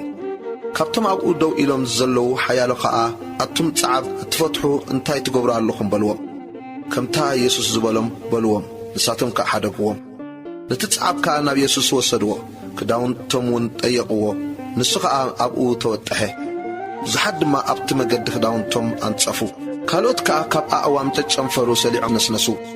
ቀቅድሚኡ ዝኸዱን ደድሕሪኡ ዝስዕቡን ከዓ ዓው ኢሎም ወሳና ብስም እግዚኣብሔር ዝመጽእ ብሩኽ እዩ፣ እታ እትመጽእ ዘላ መንግሥቲ ኣቦና ዳዊት ብርኽቲ እያ፣ ሆሳዕና ኣብ ኣርያም በሉ። ቁጽሪ 11 ኢየሱስ ኣብ ኢየሩሳሌም ናብ ቤት መቕደስ ኣተወ። ንኹሉ ግልጽ ኢሉ ምስ ጠመቶ መስዩ ነበረ እሞ ምስቶም 12 ናብ ቢታንያ ወፀ። ዝተረግመት ኦም በለስ ቁጽሪ 12 ንጽብሒቱ ድማ ካብ ቢታንያ ክወፁ ከለዉ ጠመየ። ብርሑቕ ከዓ ቈጻል በለስ ረአየ። ምናልባሽ ገለ እንተረኸበላ ክርኢ ከዓ ናብኣ ከደ። ናብኣ መጺኡ ከዓ ግዜ በለስ ኣይነበረን እሞ ቈጽሊ እምበር ገለ እኳ ኣይረኸበላን። መሊሱ ድማ ካባኺ ሓደ እኳ ንዘለዓለም ፍረ ኣይብላዕ በላ። ደቂ መዛሙርቱ እውን ሰምዕዎ። ኢየሱስ ነቶም ኣብ ቤት መቕደስ ዝሽቅጡ ከም ዝሰጎጎም ቁጽሪ 15 ናብ ኢየሩሳሌም ከዓ መጹ። ናብ ቤት መቕደስ ኣትዩ ከዓ ነቶም ኣብታ ቤት መቕደስ ኮይኖም ዝሸጡን ዝሻየጡን ከውፅኦም ጀመረ። ሰደቓ ሸረፍትን መንበሪ ሸየጥቲ ርግብን ደንከለ። ሓደ እኳ ኣቕሓ ጼሩ በታ ቤት መቕደስ ክሓልፍ ኣይፈቐደን እሞ ቤተይ ንኹሎም ኣሕዛብ ቤት ጸሎት ትበሃል ጽሑፍ ደይኮነን? ንስኻትኩም ግና በዓቲ ጓሓሉ ትገበርኩምዋ ኢሉ እውን መሃሮም። ሊቃውንቲ ካህናትን ጸሓፍትን ድማ ሰምዑ። ዘሎ እቲ ህዝቢ ብምሁርኡ ስለ እተገረመ ከዓ ይፈርህዎ ነበሩ እሞ ከመይ ገይሮም ከም ዘጥፍእዎ ይደልዩ ነበሩ። ምስ መሴ ድማ ናብ ወፃኢ እታ ከተማ ወፀ እታ ኦም በለስ ከም ዝነቐጸት ቁጽሪ 20 ንጎ ክሓልፉ ኸለዉ ነታ በለስ ካብ ሱራ ንቐይጻ ረኣይዋ ጴጥሮስ ድማ ዘኪሩ መምህር እነሃ እታ ዝረገምካያ በለስ ንቐይጻ በሎ ኢየሱስ ድማ መለሰ በሎምውን ብኣምላኽ እመኑ ዝኾነ ይኹን እቲ ዝብሎ ከም ዝኸውን ዝኣምን እምበር ብልቡ ዘይወላወል ነዚ ከረን ተንሲእኻ ናብ ባሕሪ ጣሓል እንተበሎ ንኡ ከም ዝኾነሉ ብሓቂ ይብለኩም ኣለኹ ስለዚ እትጽልይዎን እትልምንዎን ዘበለ ከም ዝረኸብኩምዎ እመኑ እሞ ክኾነልኩም እዩ እብለኩም ኣለኹ ደው ኢልኩም ክትጽልዩ ከለኹም ድማ እቲ ኣብ ሰማይ ዘሎ ኣቦኹም በደልኩም ምእንቲ ክሓድገልኩም ኣብ ብጻይኩም ገለ እንተኣለኩም ሕደግሉ ንስኻትኩም እንተዘይሓደግኩም ግና እቲ ኣብ ሰማይ ዘሎ ኣቦኹም ድማ በደልኩም ኣይሓድገልኩምን እዩ ኢየሱስ ብናይ መን ስልጣን ከም ዝሰርሕ ቁጽሪ 27 ተመሊሶም ከዓ ናብ ኢየሩሳሌም መጹ ኣብ ቤተ መቕደስ ክመላለስ ከሎ ሊቃውንቲ ካህናትን ጸሓፍትን ዓበይትን ናብኡ መጹ እሞ በየናይ ስልጣን እዚ ትገብር ኣለኻ ወይስ እዚ ንምግባር ዘሰልጠነካ መን እዩ በልዎ ኢየሱስ ድማ ኣነ እውን ሓንቲ ነገር ኣሓተኩም ኣለኹ ምለሱለይ ኣነ ከዓ በየናይ ስልጣን እዚ ከም ዝገብር ክነግረኩም እየ ጥምቀት ዮሐንስ ካብ ሰማይ ድያ ወይስ ካብ ሰብ እስኪ ምለሱለይ ንሓድሕዶም ከዓ ከምዚ እናበሉ ተዘራረቡ ካብ ሰማይ እንተበልናዮ ከመይ ደኣ ዘይኣመንኩምዎ ክብለናዩ ካብ ሰብ እንተበልናዮ ከዓ ንዮሐንስ ኩሎም ብሓቂ ከም ነቢይ ይርእይዎ ነበሩ እሞ ነቲ ህዝቢ ፈርሁ ኢየሱስ ኣይንፈልጥን ኢሎም መለስሉ ኢየሱስ ከዓ ኣነ እውን በየናይ ስልጣን እዚ ከም ዝገብር ኣይነግረኩምን እየ በሎ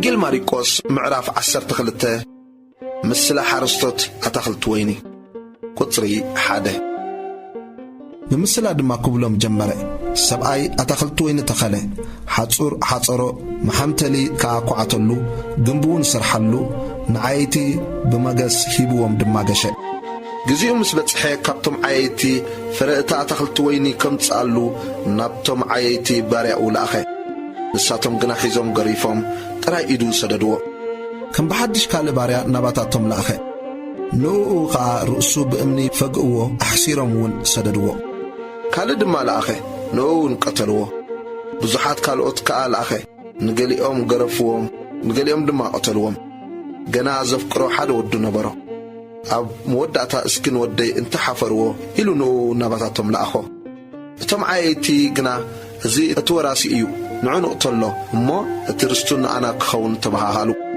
ሒዞም ቀተልዎ ካብቲ ኣታኽልቲ ወይኒ ከዓ ናብ ወጻኢ ደርበይዎ እቲ ጐይታ ኣታኽልቲ ወይኒ ሕጂ ደኣ እንታይ ክገብር እዩ መጺኡ ነቶም ዓየይቲ ከጥፍኦም እቲ ኣታኽልቲ ወይኒ ከዓ ንኻልኦት ክህቦም እዩ እታ ነደቕቲ ዝነዓቕዎ እምኒ ንሱ ርእሲ መኣዝን ኮነ እዚ ካብ እግዚኣብሔር ኮነ ኣብ ዒንትና እውን ግሩም እዩ እትብል ጽሕፈትሲ ከቶዶ ኣየንበብኩምዋን ኢኹም ነዚ ምስላ እዚ ብዛዕባኦም ከም ዝበሎ ፈሊጦም ነበሩ እሞ ክሕዝዎ ደለዩ ነቶም ህዝቢ ፈሪሆም ግና ሓዲጎም ወከዱ ብዛዕባ መኽፋል ግብሪ ቁጽሪ 13 ብዘረባ ክጠልፍዎ ከዓ ካብ ፈሪሳውያንን ካብ ሄሮድሳውያንን ሓያሎ ሰደድሉ መጺኦም ድማ መምህር መገዲ ኣምላኽ ደኣ ብሓቂ ትምህር ኣለኻ እምበር ነዚ ነቲ ኣይትብልን ኢኻ እሞ ገጽ ሰብ ርኢኻ ዘይተዳሉ ሓቀኛ ምዃንካ ንፈልጥ ኣሎና ንቄሳር ግብሪ መሃብሲ ተፈቒዱ ድዩ ወይስ ኣይፋሉን ንሃብዶ ኣይንሃብ በልዎ ኢየሱስ ግብዝነኦም ፈሊጡ ስለምንታይ ትፍትኑኒ ኣለኹም እቲ ዲናር ክርእዮ ኣምጹለ ይበሎም ኣምጹሉ ንሱ ከዓ እዚ ስእሉን ጽሕፈቱን ናይ መን እዩ በሎም ንሳቶም ናይ ቄሳር በልዎ ኢየሱስ ከዓ እምበኣርሲ ናይ ቄሳር ንቄሳር እቲ ናይ ኣምላኹን ንኣምላኽ ሃቡ ኢሉ መለሰሎም ብኡ ድማ ገረሞም ብዛዕባ ትንሣኤ ሙታን ቁጽሪ 18 ትንሣኤ የልቦን ዝብሉ ሰዲቃውያን ከዓ ናብኡ መጹ። ከምዚ ኢሎም እውን ሓተትዎ፣ መምህር ሓዉ ዝሞቶ ዘበሎ ውሉድ ከይወለደ እውን ሰበይቱ እንተሓደገ ነታ ሰበይቱ እቲ ሓዉ ይውረሳ እሞ ንሓዉ ዘርኢ የቑመሉ ኢሉ ሙሴ ጽሓፈልና። 7 ኣሕዋት ነበሩ። እቲ ቀዳማይ ሰበይቲ ኣእተወ፣ ውሉድ ከይሓደገ ከዓ ሞተ። እቲ ካልኣይ ድማ ወረሳ፣ ሓድጊ ከይሓደገ እውን ሞተ። እቲ ሳልሳይ ከዓ ከምኡ፣ 7ኦም ከዓ ሓድጊ ኣይሓደጉን። ድሕሪ ኩሎም ድማ እታ ሰበይቲ ሞተት። 7ኦም ኣእትዮም ነይሮም እዮም እሞ ብትንሣኤ ምስ ተንስኡስ ሰበይቲ መሎም ክትከውን እያ። ኢየሱስ ከዓ መጽሓፍቲ ኮነ ወይስ ሓይሊ ኣምላኽ ሰኣን ምፍላጥኩም ደይኮንኩምን እትስሕቱ ዘለኹም? ካብ ምዉታት ምስ ተንስኡስ ከም መላእክቲ ኣምላኽ ኣብ ሰማያት እዮም ዝኾኑ እምበር ኣየእትውን ኣይተኣታትውን እዮም። ብዛዕባ ምዉታት ከም ዝተንስኡኸ ኣብ መጽሓፍ ሙሴ ኣምላኽ ኣብቲ ኣሻኽ ቁጥቋጥ ኣነ ኣምላኽ ኣብርሃምን ኣምላኽ ይስሓቅን ኣምላኽ ያዕቆብን እየ ኢሉ ከም ዝበሎ ዶ ኣየንበብኩምን ኢኹም? ንሱ ናይ ህያዋን ኣምላኽ እምበር ናይ ምዉታት ኣምላኽ ኣይኮነን። ንስኻትኩም ኣዚኹም ትስሕቱ ኣለኹም ኢሉ መለሰሎም። ኣየነይቲ ትእዛዝ ከም ተዓቢ? ቁጥሪ 28 ካብ ጸሓፍቲ ሓደ ክርክሮም ሰሚዑ ቀረበ። ጽቡቕ ከም ዝመለሰሎም ርዩ ከዓ ካብ ኩለን ትእዛዛትሲ ኣየነይቲ እያ ቀዳመይቲ ኢሉ ሓተቶ። ኢየሱስ መለሰ፣ እታ ቀዳመይቲ እዚኣ እያ፣ እስራኤል ስማዕ፣ እግዚኣብሔር ኣምላኽና ንሱ በይኑ እዩ እግዚኣብሔር። ንእግዚኣብሔር ኣምላኽካ ብምሉእ ልብኻን ብኹሉ ነፍስኻን ብኹሉ ሓሳብካን ብኹሉ ሓይልኻን ኣፍቅሮ። እታ ቀዳመይቲ ትእዛዝ እዚኣ እያ። እታ ካልአይታ እትመስላ ድማ ንብጻይካ ከም ነፍስኻ ኣፍቅሮ እያ። ካብዚኣተን ተዓቢ ካልእ ትእዛዝ የልቦን።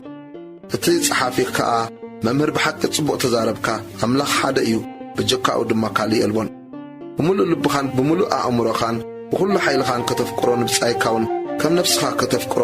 እዚ ካብ ኩሉ ዝሓርር መስዋዕትን ካብ መስዋዕት ሕዱድን ዝዓቢ እዩ በሎ። ኢየሱስ ድማ ብምህሮ ከም ዝመለሰ ምስ ረኣዮ ንስኻስ ካብ መንግሥቲ ኣምላኽ ርሑቕ ኣይኮንካን በሎ። ደጊሙ ክሓቶ ከዓ ሓደ እኳ ኣይደፈረን። ክርስቶስ ወዲ መን እዩ? ቁጥሪ 35 ኢየሱስ ድማ ቤት መቕደስ ክምህር ከሎ መለሰ በለውን፣ ጸሓፍቲ ከመይ ኢሎም እዮም ክርስቶስ ወዲ ዳዊት እዩ ዝብሉ? ዳዊት በዕሉ ብመንፈስ ቅዱስ ጐይታ ንጐይታዬ ንጸላእትኻ መርገጽ እግርኻ ክሳዕ ዝገብሮም ኣብ የማነ ይተቐመጥ በሎ ይብል። ዳዊት በዕሉ ጐይታይ ካብ ዝብሎ ደኣ ከመይ ኢሉ ወዱ ይኾኖ? እቶም ብዙሓት ሰብ ድማ ባህ ኢልዎም ሰምዕዎ። ቁጥሪ 38 ብምህሮኡ ከኣበሎም ካብቶም ነዊሕ ባርኖስ ተኸዲኖም ዝዞሩን ኣብ ዕዳጋውን ከሳልምዎም ዝፈትውን ኣብ ቤት ጸሎት ኣውራ ምቕማጥ ኣብ መኣድኻ ስፍራ ኽብሪ ዝደልዩን ጸሓፍቲ ተጠንቀቑ። ኣባይቲ መበለታት ይውሕጡ፣ ከምስሉ ከዓ ጸሎት የንውሑ። እዚኣቶም ዝገደደ ፍርዲ ክቕበሉ እዮም።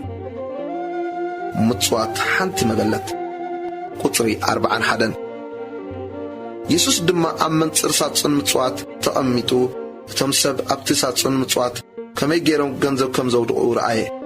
ብዙሓት ሃብታማት ብዙሕ ኣውደቑ። ሓንቲ ድኻ መበለት ከዓ መጽያ 2 ልብጦን 1 ቄድራንቴን ዝኣክል ኣውደቐት።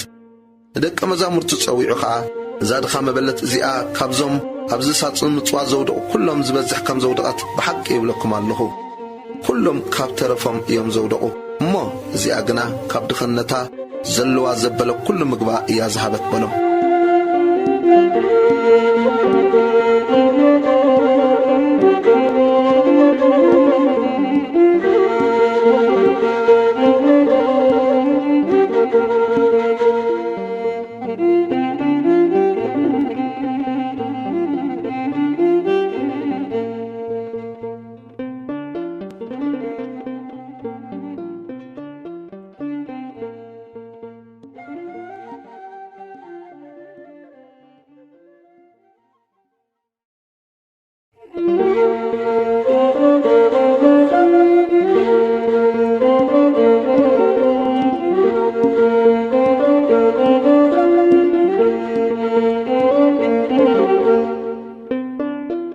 ወንጌል ማርቆስ ምዕራፍ 13 ብዛዕባ ምፍራስ ቤት መቕደስ ቁጥሪ 1 ካብ ቤት መቕደስ ምስ ወፀ ድማ ሓደ ካብ ደቂ መዛሙርቱ መምህር ከመይ ዝበለ ኣእማንን ከመይ ዝበለ ህንጻን ማርአ በሎ።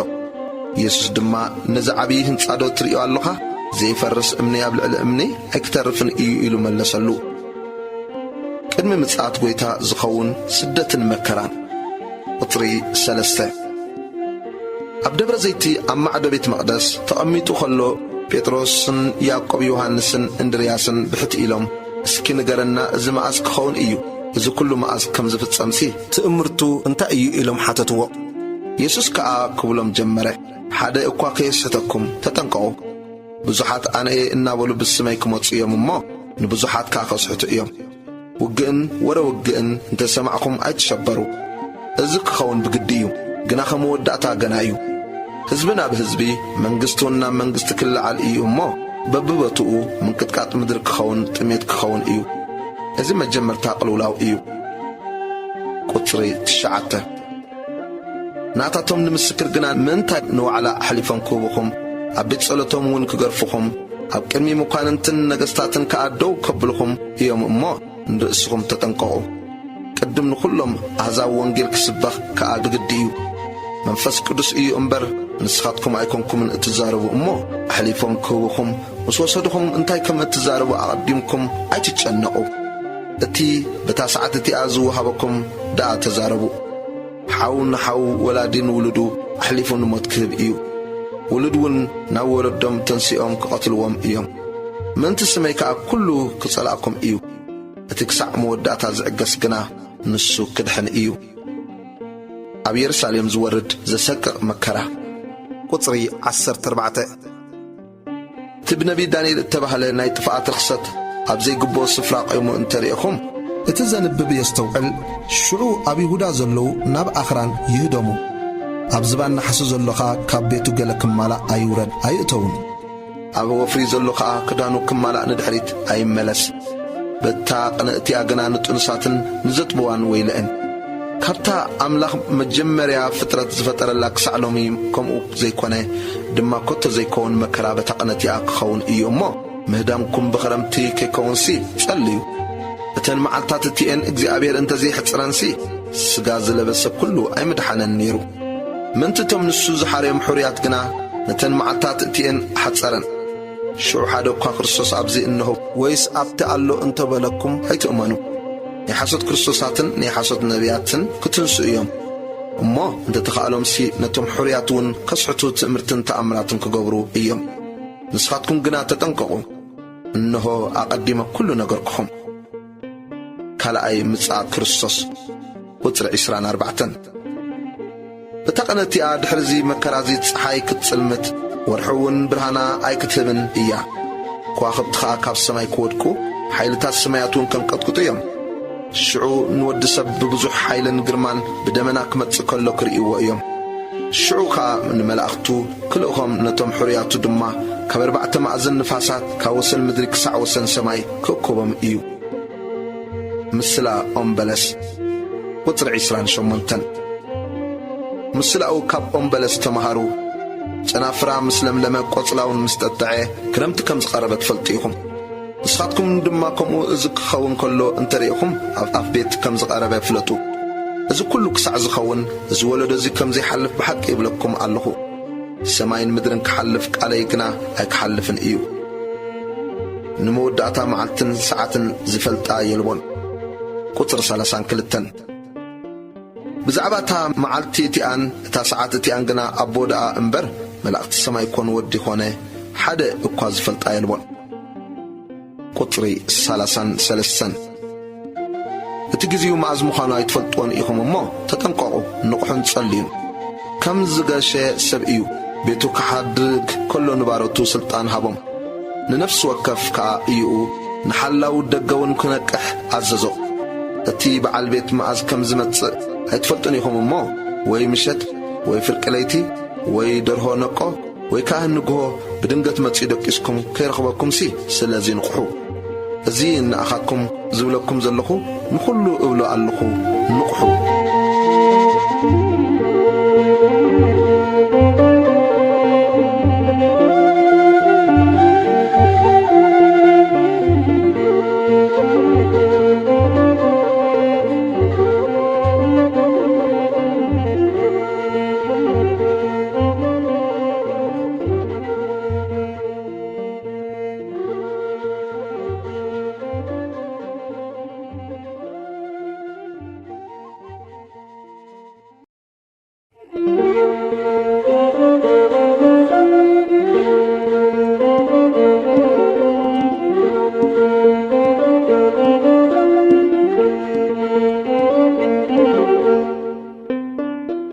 ማርቆስ ምዕራፍ 14 ንኢየሱስ ክቐትልዎ ከም ዝመኸሩ ቁጥሪ 1 ድሕሪ 2 መዓልቲ ፋሲጋን በዓል ቅጫን ነበረ። ሊቃውንቲ ካህናትን ጸሓፍትን ብተንኰል ሒዞም ክቐትልዎ ደለዩ። ግናኸ ኣብ ህዝቢ ጓሮ ከይለዓልሲ ብበዓል ኣይኹን በሉ። ኢየሱስ ኣብ ቢታንያ ሽቶ ከም ዝተቐብአ ቁጥሪ 3 ኣብ ቢታንያ ኣብ ቤት ስምዖን እቲ ለምጻም ኣብ ማዕዲ ተቐሚጡ ከሎ ሓንቲ ሰበይቲ ብዙሕ ዝዋግኡ ጽሩይ ቅብኢ ናርዶስ ዝመልአ ብልቃጥ ሒዛ መጸት። ነቲ ብልቃጥ ሰቢራ ኸዓ ኣብ ርእሱ ኣፍሰሰቶ። ሓያሎ ብልቦም እናተናደዱ ንምንታይ እዚ ጥፍኣት ቁዱይ ቅብኢ ኮነ? እዚ ቁዱይ ቅብኢ እዚ ካብ 300 ዲናር ንዝበዝሕ ተሸይጡስ ንድኻታት ግዳም ተዋሃበ ነይሩ ኢሎም ኮረዩላ። ኢየሱስ ግና ስለምንታይ ተጉሂዋ ኣለኹም? ሕደግዋ ጽቡቕ ግብሪ ጌራትለይ ኣላ። ድኻታት ኩሉ ሳዕ ምሳኻትኩም ኣለዉ፣ ጽቡቕ ክትገብሩሎም እንተደለኹም ከዓ ይከኣለኩም እዩ። ንኣይ ግና ኩሉ ሳዕ ኣይትርኽቡንን ኢኹም። ዝከኣላ ገበረት ኣቐዲማ ንቐብረይ ስጋይ ቀብአት። እዚ ወንጌል እዚ ኣብ ተሰብኮ ዘበለ ኣብ ኩሉ ዓለም እዚ ንሳ ዝገበረቶ ንመዘከርያ ከም ዝነገር ብሓቂ ይብለኩም ኣለኹ በለ። ይሁዳ ኣሕሊፉ ክህቦ ከም ዝተወዓዓለ ቁጥሪ 10 ይሁዳ አስቆሮታዊ ካብቶም 12 ሓደ ንኡ ኣሕሊፉ ክህቦም ናብ ሊቃውንትን ካህናትን ከደ። ሰሚዖም ተሓጐሱ። ኣቕራሽ ክህቦ ከዓ ኣወዓልሉ። ንሱ ድማ ኣሕሊፉ ክህቦም ሙሹእ ጊዜ ይደሊ ነበረ።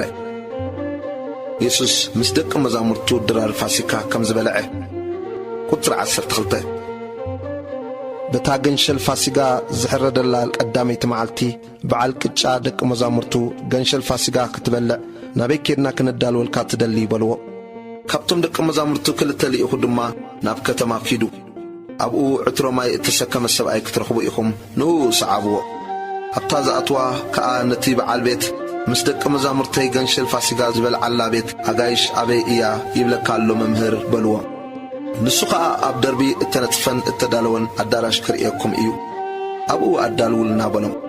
እቶም ደቂ መዛሙርቲ ከዱ፣ ናብታ ከተማ ከዓ መጹ። ከምቲ ዝበሎም ድማ ረኸቡ። ገንሸል ፋሲጋውን ኣዳለው።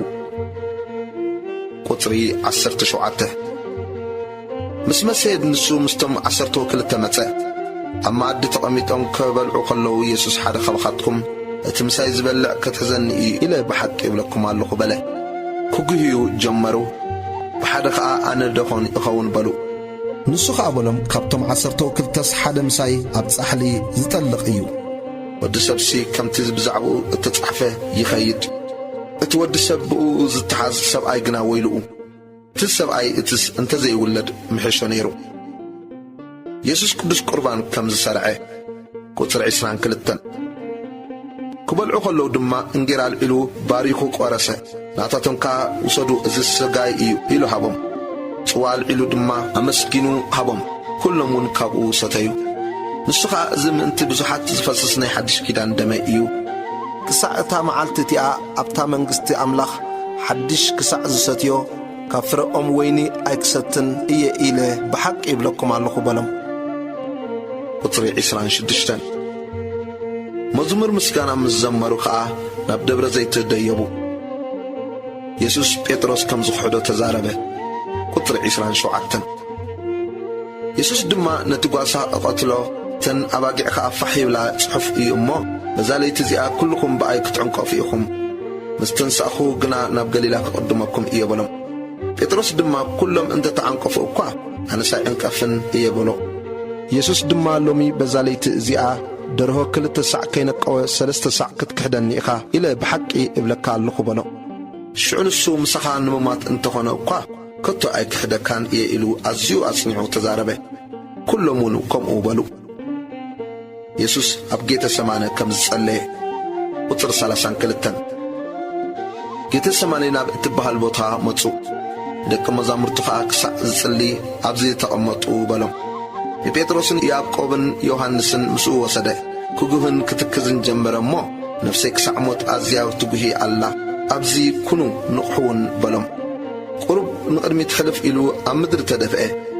ዝከኣል እንተኾይኑስ እዛ ሰዓት ካብኡ ክትሓልፍ ጸለየ እሞ ኣባ ኣቦይ ኩሉ ይከኣለካ እዩ፣ እዛ ጽዋ እዚኣ ካባይ ኣሕልፋ፣ كناخن سخاخم اتدلي امبر أنا كم زدلي أيخون بلاي متى دكيسهم كأرخبهم نبيتروس دما سمعون دكيس كادو حانت ساعات كتنتحدو أي كالكان نفتنا كيتأتون نقحط صليون منفسي تدالي ألو سكاقنا دخون إيوالو كم بحدش كيدو دما اتئلو زنبرك أتصلي تملسو خا عينتهم بعزيزو نبر أمو كالاي دكيسهم رخبهم انتاي كم زملسلو خا أيفلتون نبرو سالساي متسيو كا دقيم دقسو عرفون يأكل تاسعات بتحا إنه ود السب أبيد حتى عن كتحز إيو تنسو نخيد اتزاد حزني إنه قريبو على بلم يسوس كم استتحزي قطري 4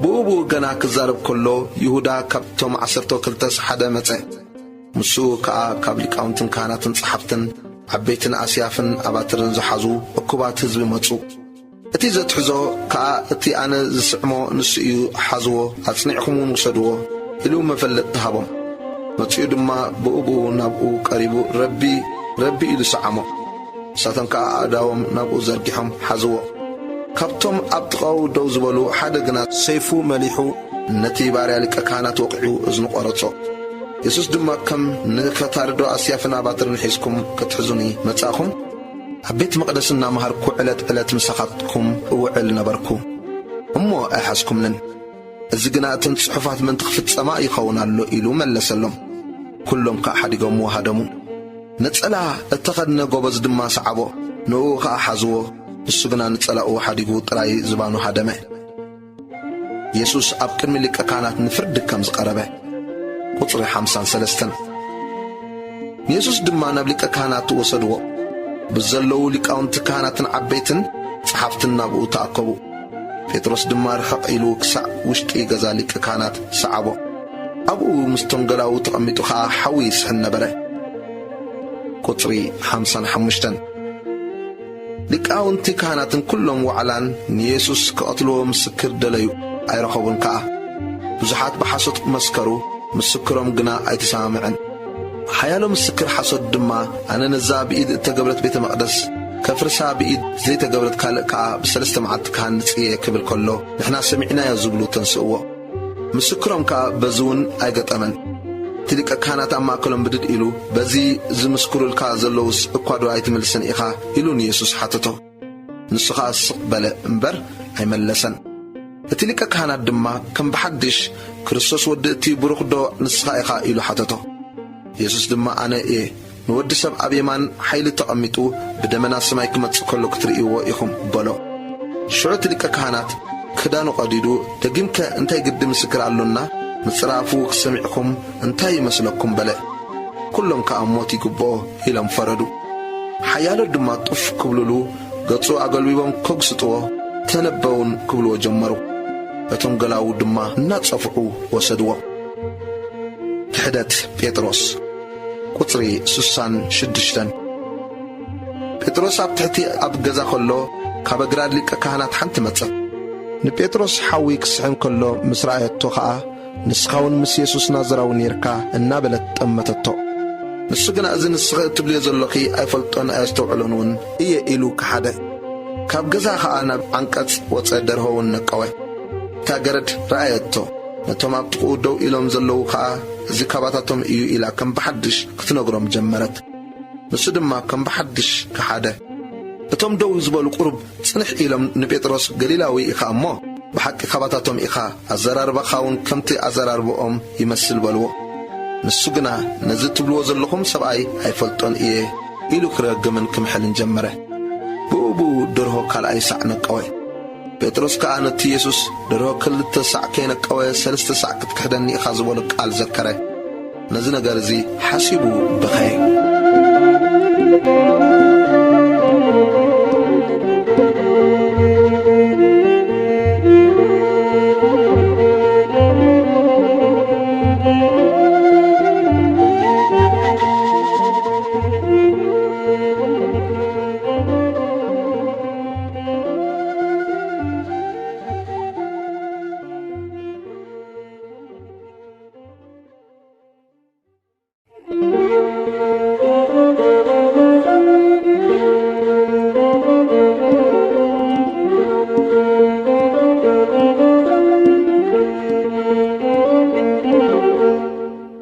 ወንጌል ማርቆስ ምዕራፍ 15 ኢየሱስ ኣብ ቅድሚ ጲላጦስ ቁጥሪ 1 ምስ ወግሐ ብኡብኡ ሊቃውንቲ ካህናትን ዓበይትን ጸሓፍትን ብዘለቱ ዓላን ምኽሪ መኸሩ ንኢየሱስ ኣሲሮም ወሰድዎ ኣሕሊፎም ከዓ ንጲላጦስ ሃብዎ ጲላጦስ ድማ ንስኻ ዶ ንጉስ ኣይሁድ ኢኻ ኢሉ ሓተቶ ንሱ ንስኻ እኳ ትብል ኣለኻ ኢሉ መለሰሉ ሊቃውንቲ ካህናት ድማ ብዙሕ ከሰስዎ ጲላጦስ ከዓ ከም ብሓድሽ እንሆ ክንደይ ይኸሱኻ ኣለዉ እኳ ዶ ኣይትምልስን ኢኻ ኢሉ ሓተቶ ኢየሱስ ግና ጲላጦስ ክሳዕ ዝገረም ሓንቲ እኳ ኣይመለሰን ንኢየሱስ ሞት ከም ዝተፈርዶ ቁጥሪ 6 ብበዓል ድማ ዝለመንዎ ሓደ ካብቶም እስራት ይፈትሓሎም ነበረ ምስቶም ጋሮ ዝገበሩ ኣብቲ ጋሮ እውን ነፍሲ ዝቐተሉ ባርባን ዝበሃል ተኣሲሩ ነበረ እቶም ህዝቢ ድማ ደይቦም ከምታ ልማዶም ክገብረሎም ክልምንዎ ጀመሩ ጲላጦስ ከዓ እቶም ሊቃውንቲ ካህናት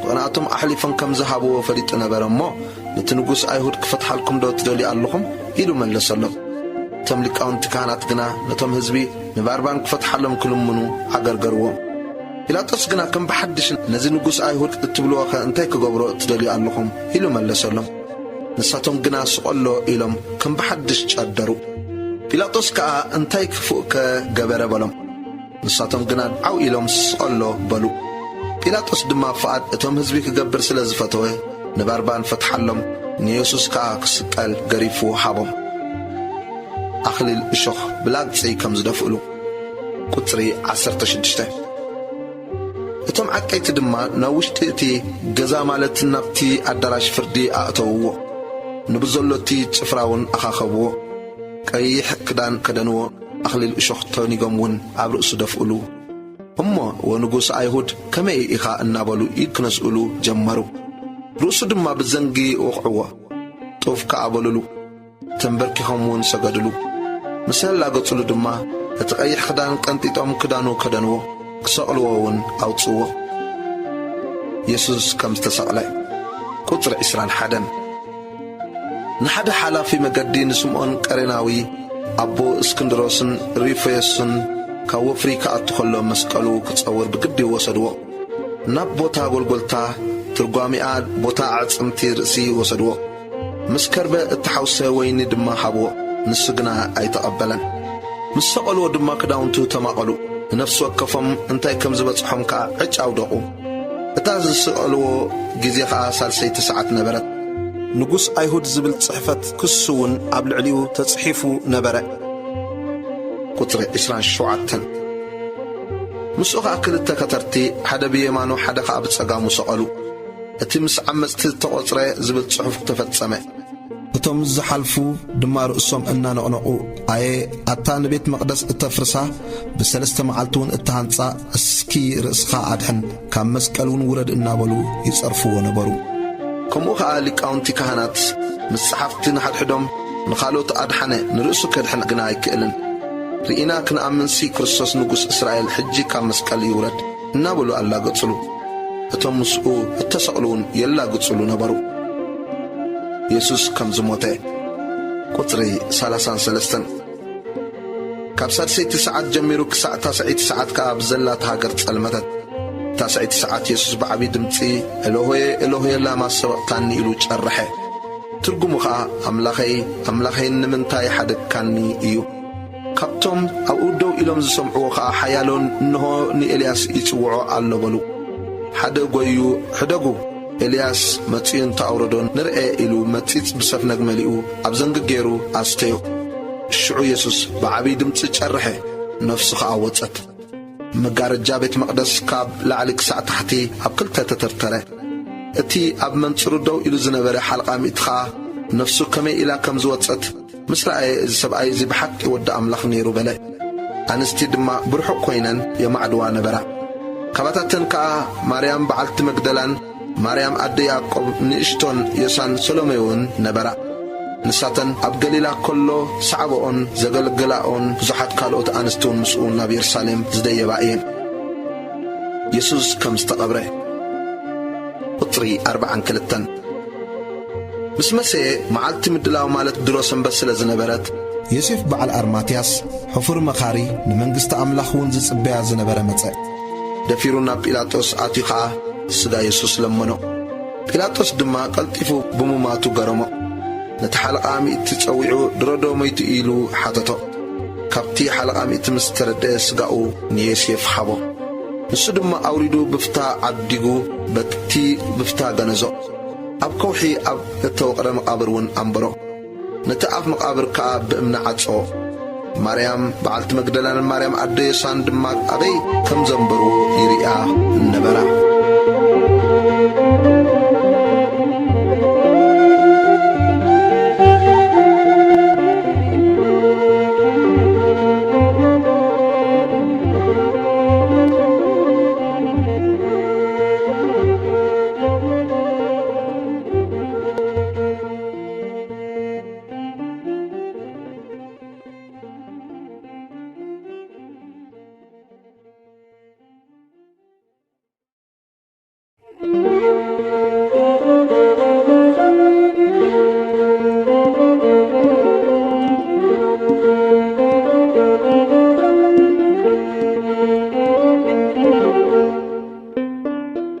ወንጌል ማርቆስ ምዕራፍ 16 ትንሣኤ ኢየሱስ ክርስቶስ ቁጥሪ 1 ሰንበት ምስ ሓለፈት ማርያም በዓልቲ መግደላን ማርያም ኣደ ያዕቆብን ሰሎሜን ከይደን ክለኺያው ቁዲት ዓደጋ በቐዳመይቲ መዓልቲ ሰሙን ንግሆ ፀሓይ ክትበርቕ ከላ ናብ መቓብር መጻ ንሓድሕደን ከዓ እቲ እምንስ ካብቲ ኣፍ መቓብር መን ክግልብጠልና እዩ ተባሃሃላ እቲ እምኒ ኣዝዩ ገዚፍ ነበረ እሞ ንላዕሊ ገጸን እንተጠመታ ተገልቢጡ ረኣያ ናብ መቓብር ኣትየን ጻዕዳ ክዳን እተኸድነ በጽሒ ኣብ የማን ተቐሚጡ ረኣያ ሰንበዳ ከዓ ንሱ ድማ ኣይትሰንብዳ ንስኻትክንሲ ነቲ ተሰቕለ ኢየሱስ ናዝራዊ ትደልያ ኣለኹን ተንሲኡ ኣብዝየሎን እታ ኣብኣ ዘንበርዎ ቦታ እንሃ ኪዳዳ ንደቀ መዛሙርቱን ንጴጥሮስን ናብ ገሊላ ክቕድመኩም እዩ ከምታ ዝበለኩም ከዓ ኣብኡ ክትርእይዎ ኢኹም ኢልክን ንገርኦም በለን ምንቅጥቃጥን ስምባደን ሒዝወን ነበረ እሞ ካብ መቓብር ወፅን ሃደማ